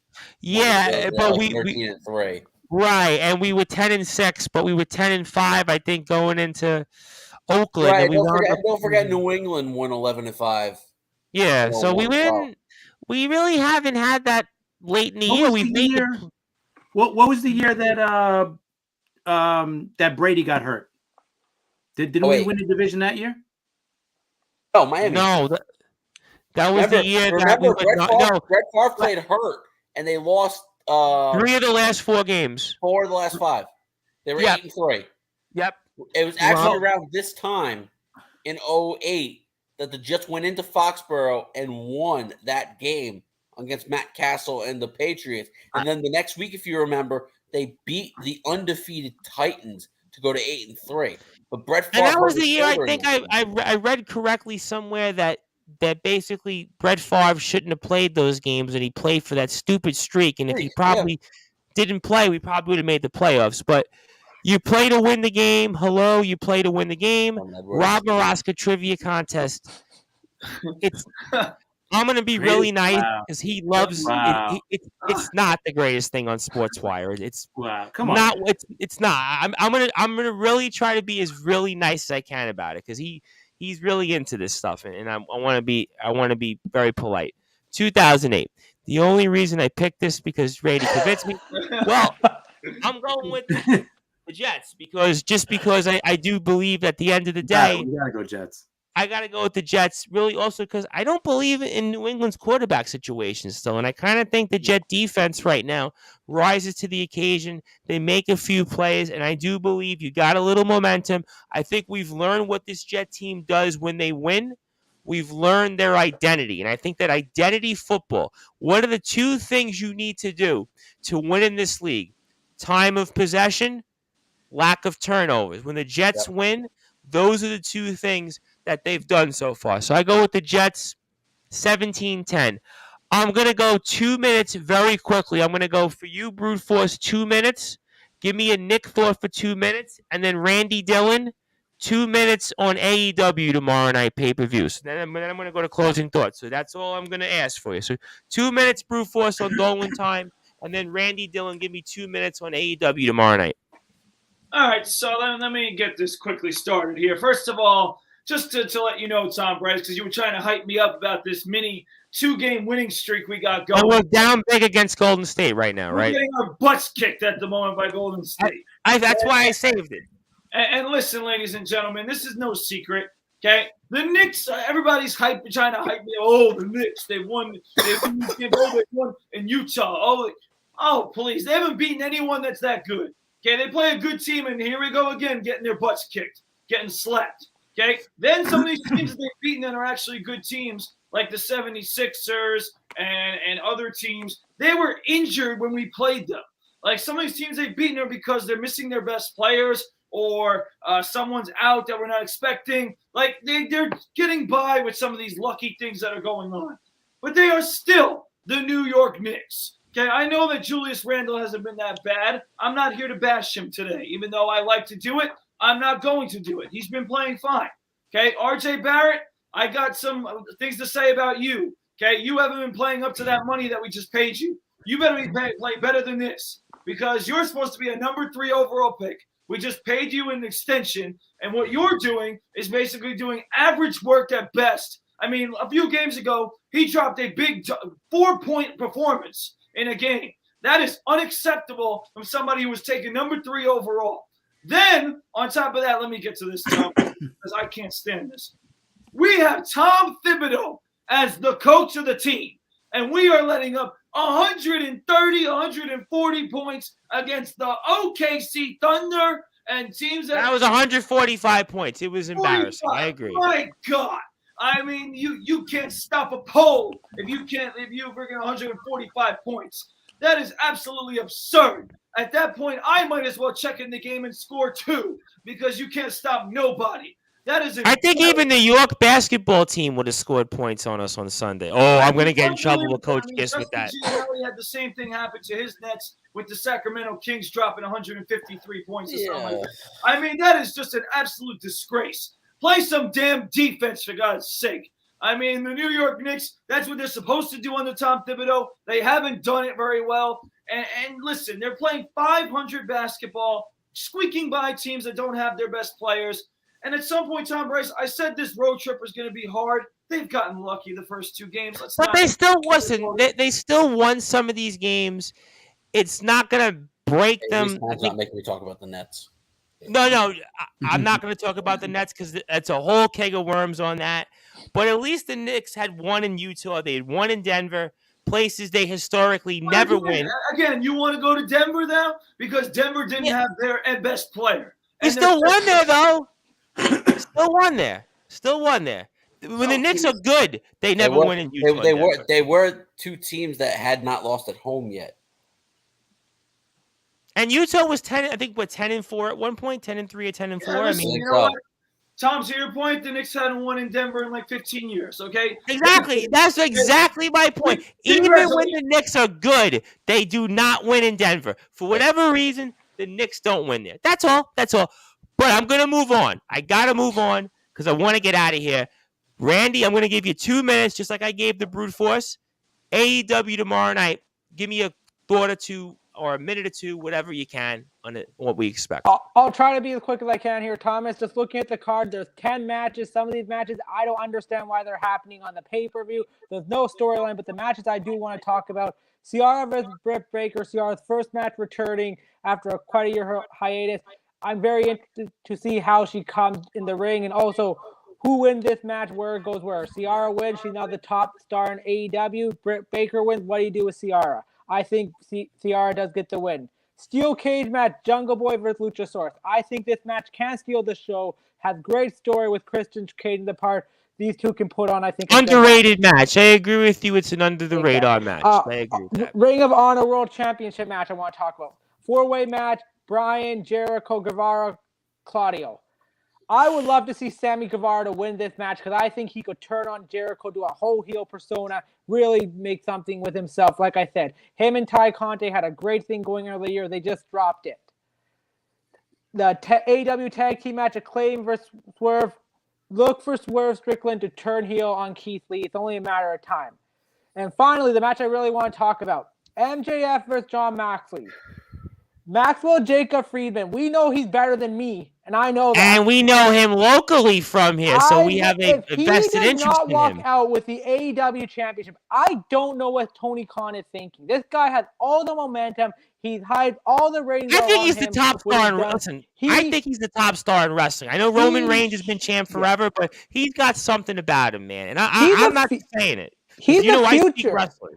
But my concern is if he wins, what storyline does he go with? Because it's not like he's feuding with the boss with Tony Khan.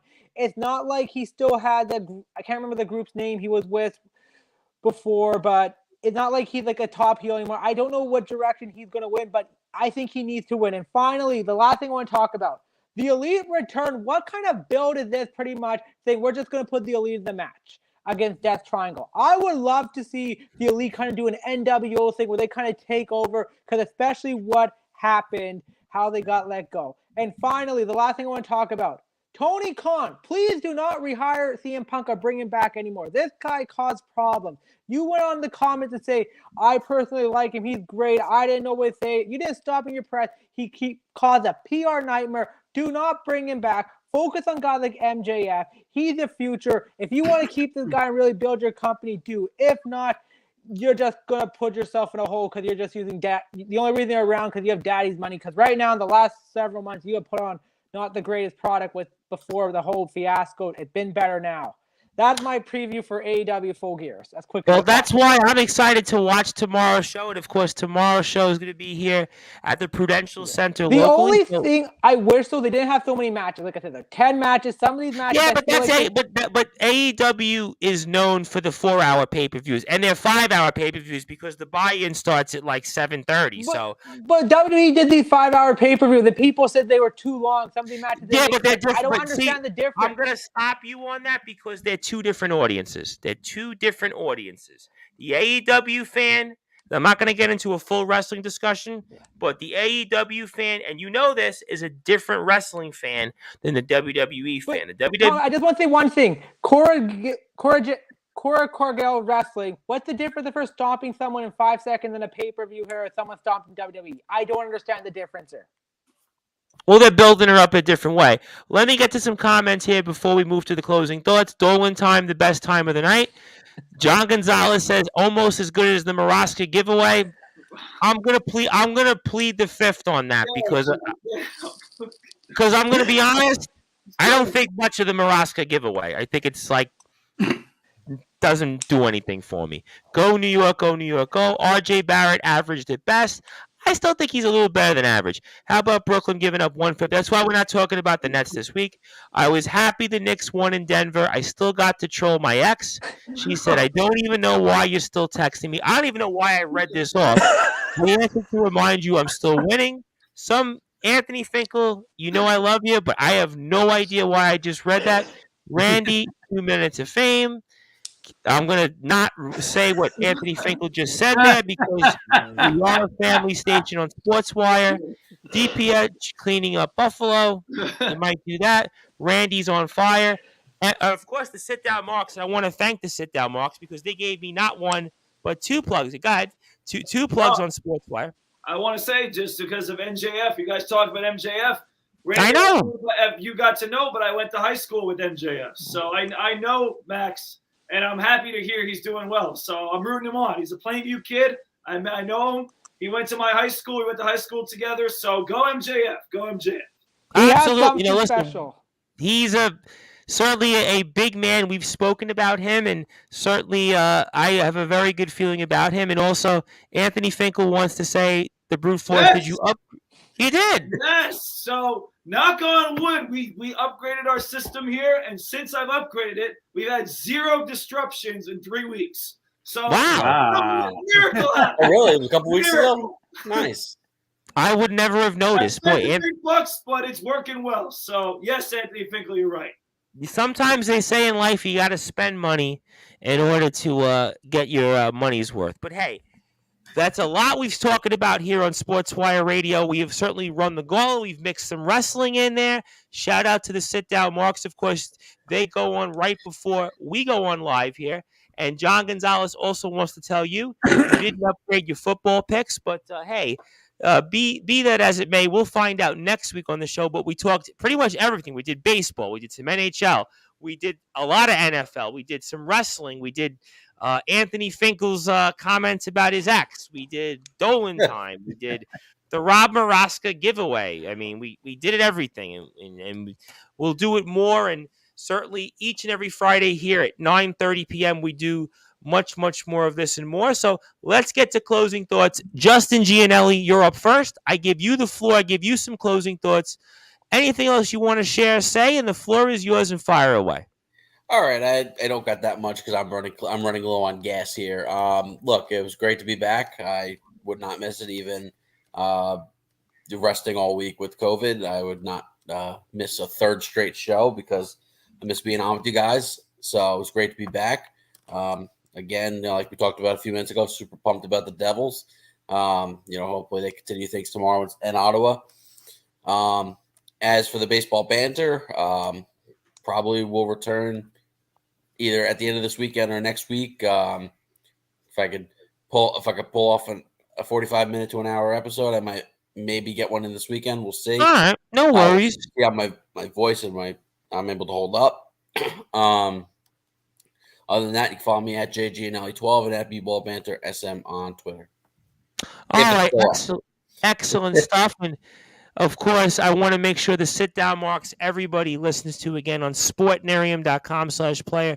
Usually between 6:30 and 6:45, I usually play the guys, and the guys do a great job. And also, they're going to be on vacation next week, so I wish that they have a great vacation, guys.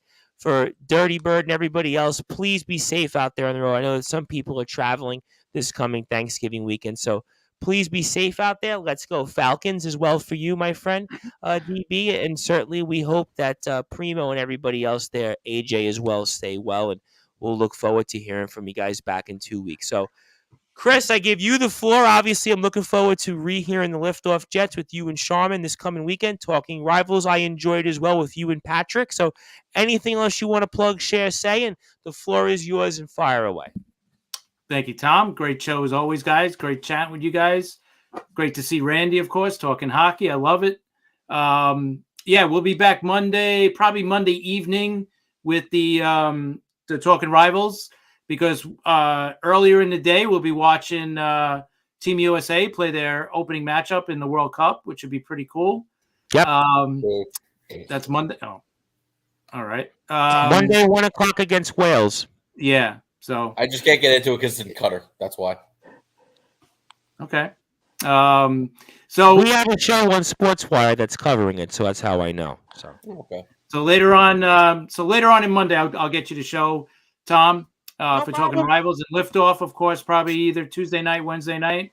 I'll get you the Liftoff Jets, and hey, looking forward to the Jet game on Sunday, man. Breaking this curse or whatever it is, I don't care. I don't care what you want to call it, but we got to break the streak, get it over with, and this is a totally different Jet team, man.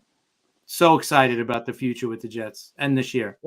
Well, as Aaron Lewis of Stained used to famously sing, break the cycle. Will we break the cycle when it comes to the New York Jets? We'll have to find out here. And before I get to closing thoughts from Anthony Finkel, Randy Dillon, I'd like to give you the floor. Anything you'd like to plug, anything you'd like to share. And, of course, thank you, as always, for all you do for Sportswire. And floor is yours, my friend.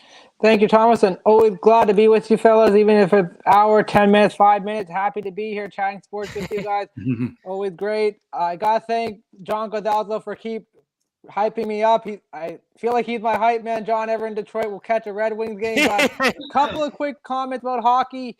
I mentioned the Penguins and Capitals. Listen, I think we're seeing a change of the guard here. The Sidney Crosby and Alex Ovechkin run the East. I think that's coming to an end. With regards to Hockey Fan Chat, we actually have 2 guests joining me in our next episode talking about the Vegas Golden Knights. We're going to be recording on Monday, so hopefully I'll have it with you next week. And then just a little bit of wrestling.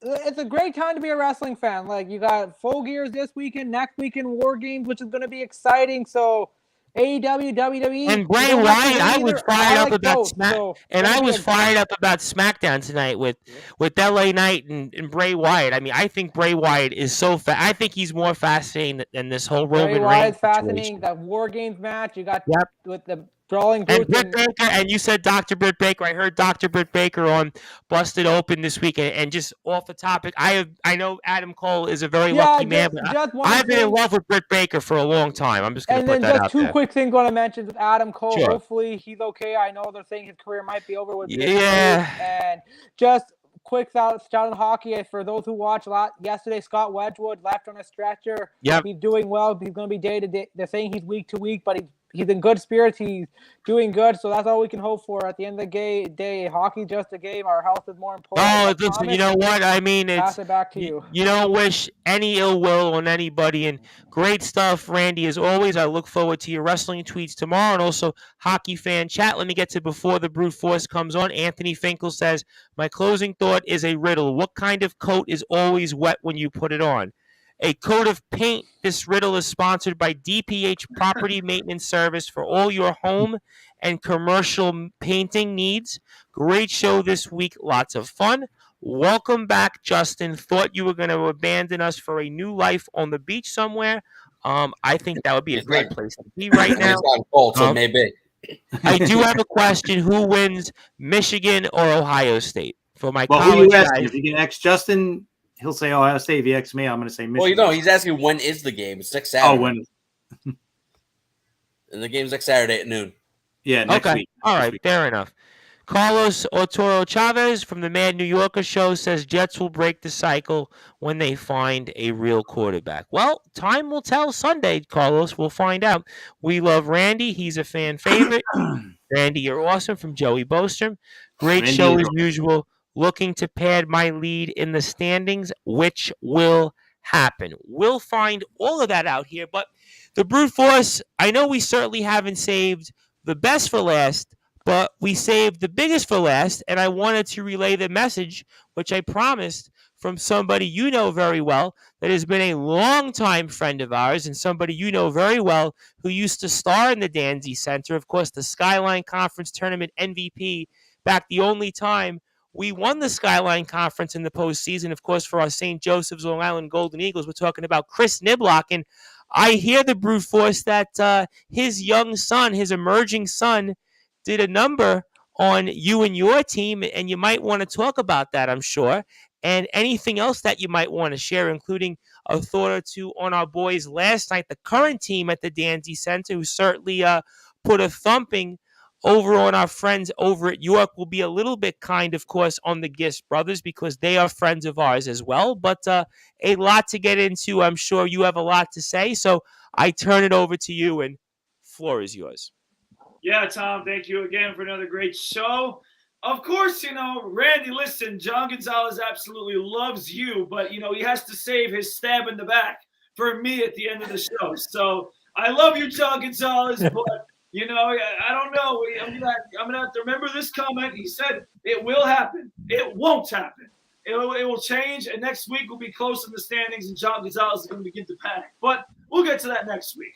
Of course, Randy, Chris, Justin, thank you for another great week of the show. You can follow me on social media at Brad Weiss 20 on Twitter, searching Bradley Weiss on Facebook, and on Instagram at Coach Brad Weiss and at BWeiss20, both my pages, which will be active here as we begin the high school season.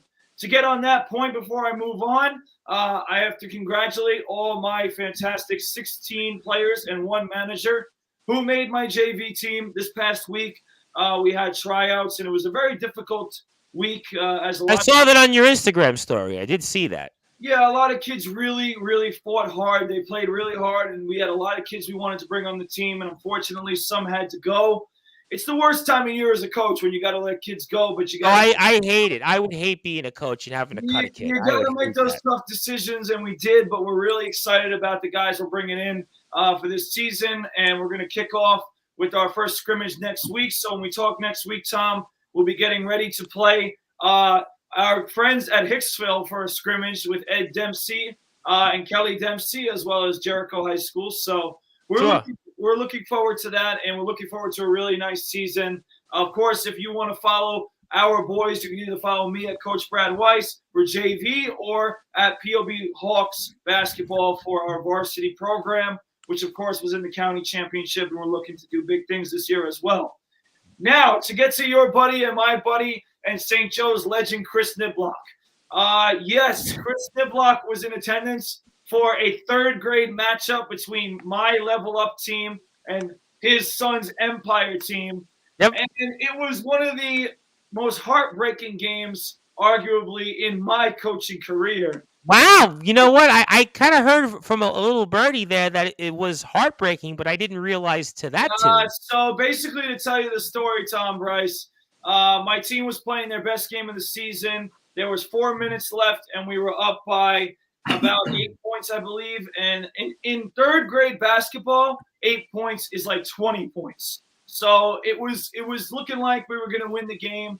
And all of a sudden, his team decided to press. They put pressure on us, and you blinked your eye, and they came back and won the game. So, his son, who is an absolute stud, by the way, I want to give him a shout-out, played really well. I wish him nothing but the best because he looks like another St. Joe's star in the making in third grade. But at the same time, I won't deny that hopefully we could see that team again and have an opportunity to get back at them. But it was a great game. It was a great tournament. And, I appreciate Chris, and I know Doug is doing big things with Bryant, so I want to give a shout out. Chris and I spoke about Doug, and he said how proud he was of Doug. And he Doug is doing big things. And Chris did want to say also that he's also very proud of you as well, by the way. I did want to make sure that you know that. Yeah, listen, he gave me a true, really nice, respectful compliments when I was there. He's a big man. He's a very big man. So if he did that, I'm sure he meant that. Listen, he's a big man with a lot of small kids, so I give him props. By the way, he had an anniversary with his beautiful wife, Christian, by the way. God bless the Niblock family. Seriously, God bless them. So they're doing terrific things, and I want to thank Chris for those compliments. And a tough game for my team, but they came back and they earned the win. So hopefully, like I said, we see each other again down the road, and I wish Chris and Doug nothing but the best going forward. Absolutely. with all that being said, let's just get right into our Golden Eagles, who finally won their first game against York. Unfortunately, York is coming in struggling, as you mentioned. The Gist brothers, the York team is 0-5. They're getting some tough losses. The CUNY teams are all struggling right now, except Baruch. I mean, John Jay, I watched, and I'm going to not get into that. And then York is off to a slow start. I mean, and they were a very good team last year. But listen, last year when I coached JV, I started 1-5 and finished 12-7. So absolutely, no question about it. Can easily turn the table right around with the one nice win and get the momentum going. So, but for our Golden Eagles, it was a big time win after the first two tough losses. They came back and they found a way to win this game pretty big. So I'm happy for our Golden Eagles. Still concerned because obviously the status of one of their better player, Alec Tabata, is still not back. So that's a big loss right now for the team. That's a huge loss. He was one of the best players in the entire conference. Yeah, so hopefully we wish nothing but the best for Alec, but a few guys have stepped up, like Xavier Allen has been a nice player for them the first 3 games. Liam Sheehy, by the way, is a guy to keep in mind. I mean, and we win last time with only Spencer Malloy scoring, I think, 8 points. So that showed you the depth that we still have offensively. Listen, there's depth up and down this roster. The guys who are playing. The Hurt brothers were big as usual. I know my buddy Nick Nemethis, who's still not playing, is still a great player on their bench. So they got a lot of depth there, and they just had a tough first 2 games. But they're going to get it together with the new coaching staff. It'll take a little time, but they're going to have a lot of success this season. That was the first step to it.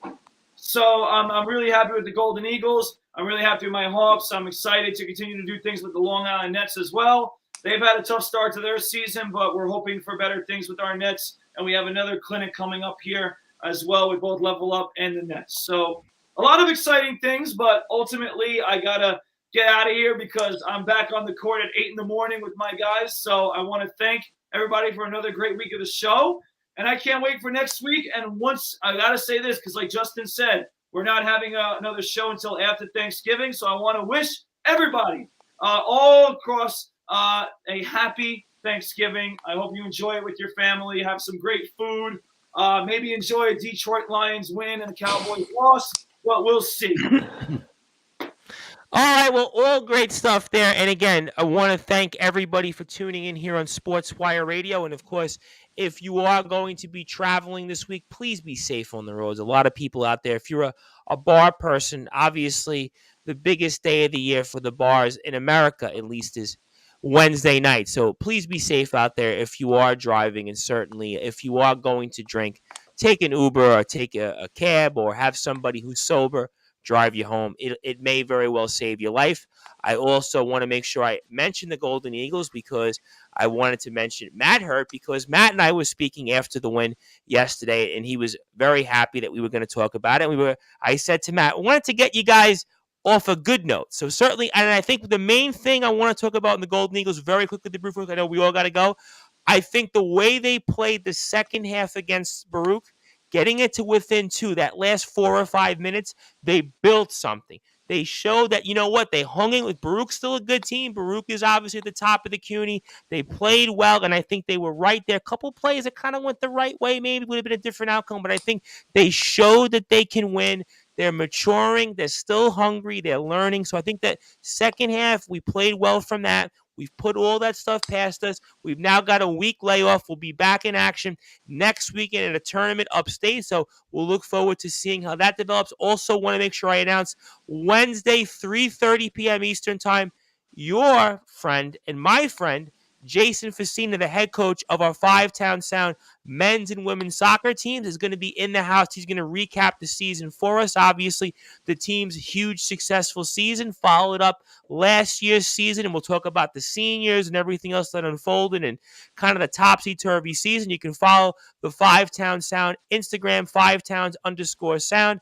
FTC Men's Soccer, FTC Women's Soccer on Instagram as well. A lot to get into with Coach Facina. Coach Facina as well on Instagram. So thank you, Coach Facina, as well. Want to thank also a few more comments. Joey Bostrom, great show again. You guys rock. Let's go Jets this week. Looking forward to seeing John and the Brute Force going at it in the standings. Carlos Otoro Chavez is kind of like Lenny Hawkins, Larry Brown, Pat Riley, Phil Jackson, all great coaches, just not New York. We all love Riley, but he never won with the Knicks. But he got him to a finals and won 50 games 4 years. I got to take out Riley compared to these other guys. It's unfair on that. Joseph Bostrom, brute force is toast. Tibbs could be successful in basketball except New York City. I mean, we'll see. Fire Tibbs. Stay tuned for all that, but I want to thank everybody for tuning here tonight on Sportswire Radio. I want to thank John Gonzalez of the Sports Authorities Group. Please follow him. Carlos Ochoa Chavez, Mad New Yorker. Randy Dillon, Hockey Fan Chat. Chris Bizea, Liftoff Jets, Talking Rivals. Justin Gianelli of the Baseball Banter Show. The brute force Brad Weiss needs no introduction. My name is the Reverend Tom Bryce. Thank you, everybody, for tuning in here on the #1 global radio station. I don't have much of a voice left, so that means thank you. We'll be back next week, 9:30 p.m. on the #1 global radio station that is Sportswire Radio.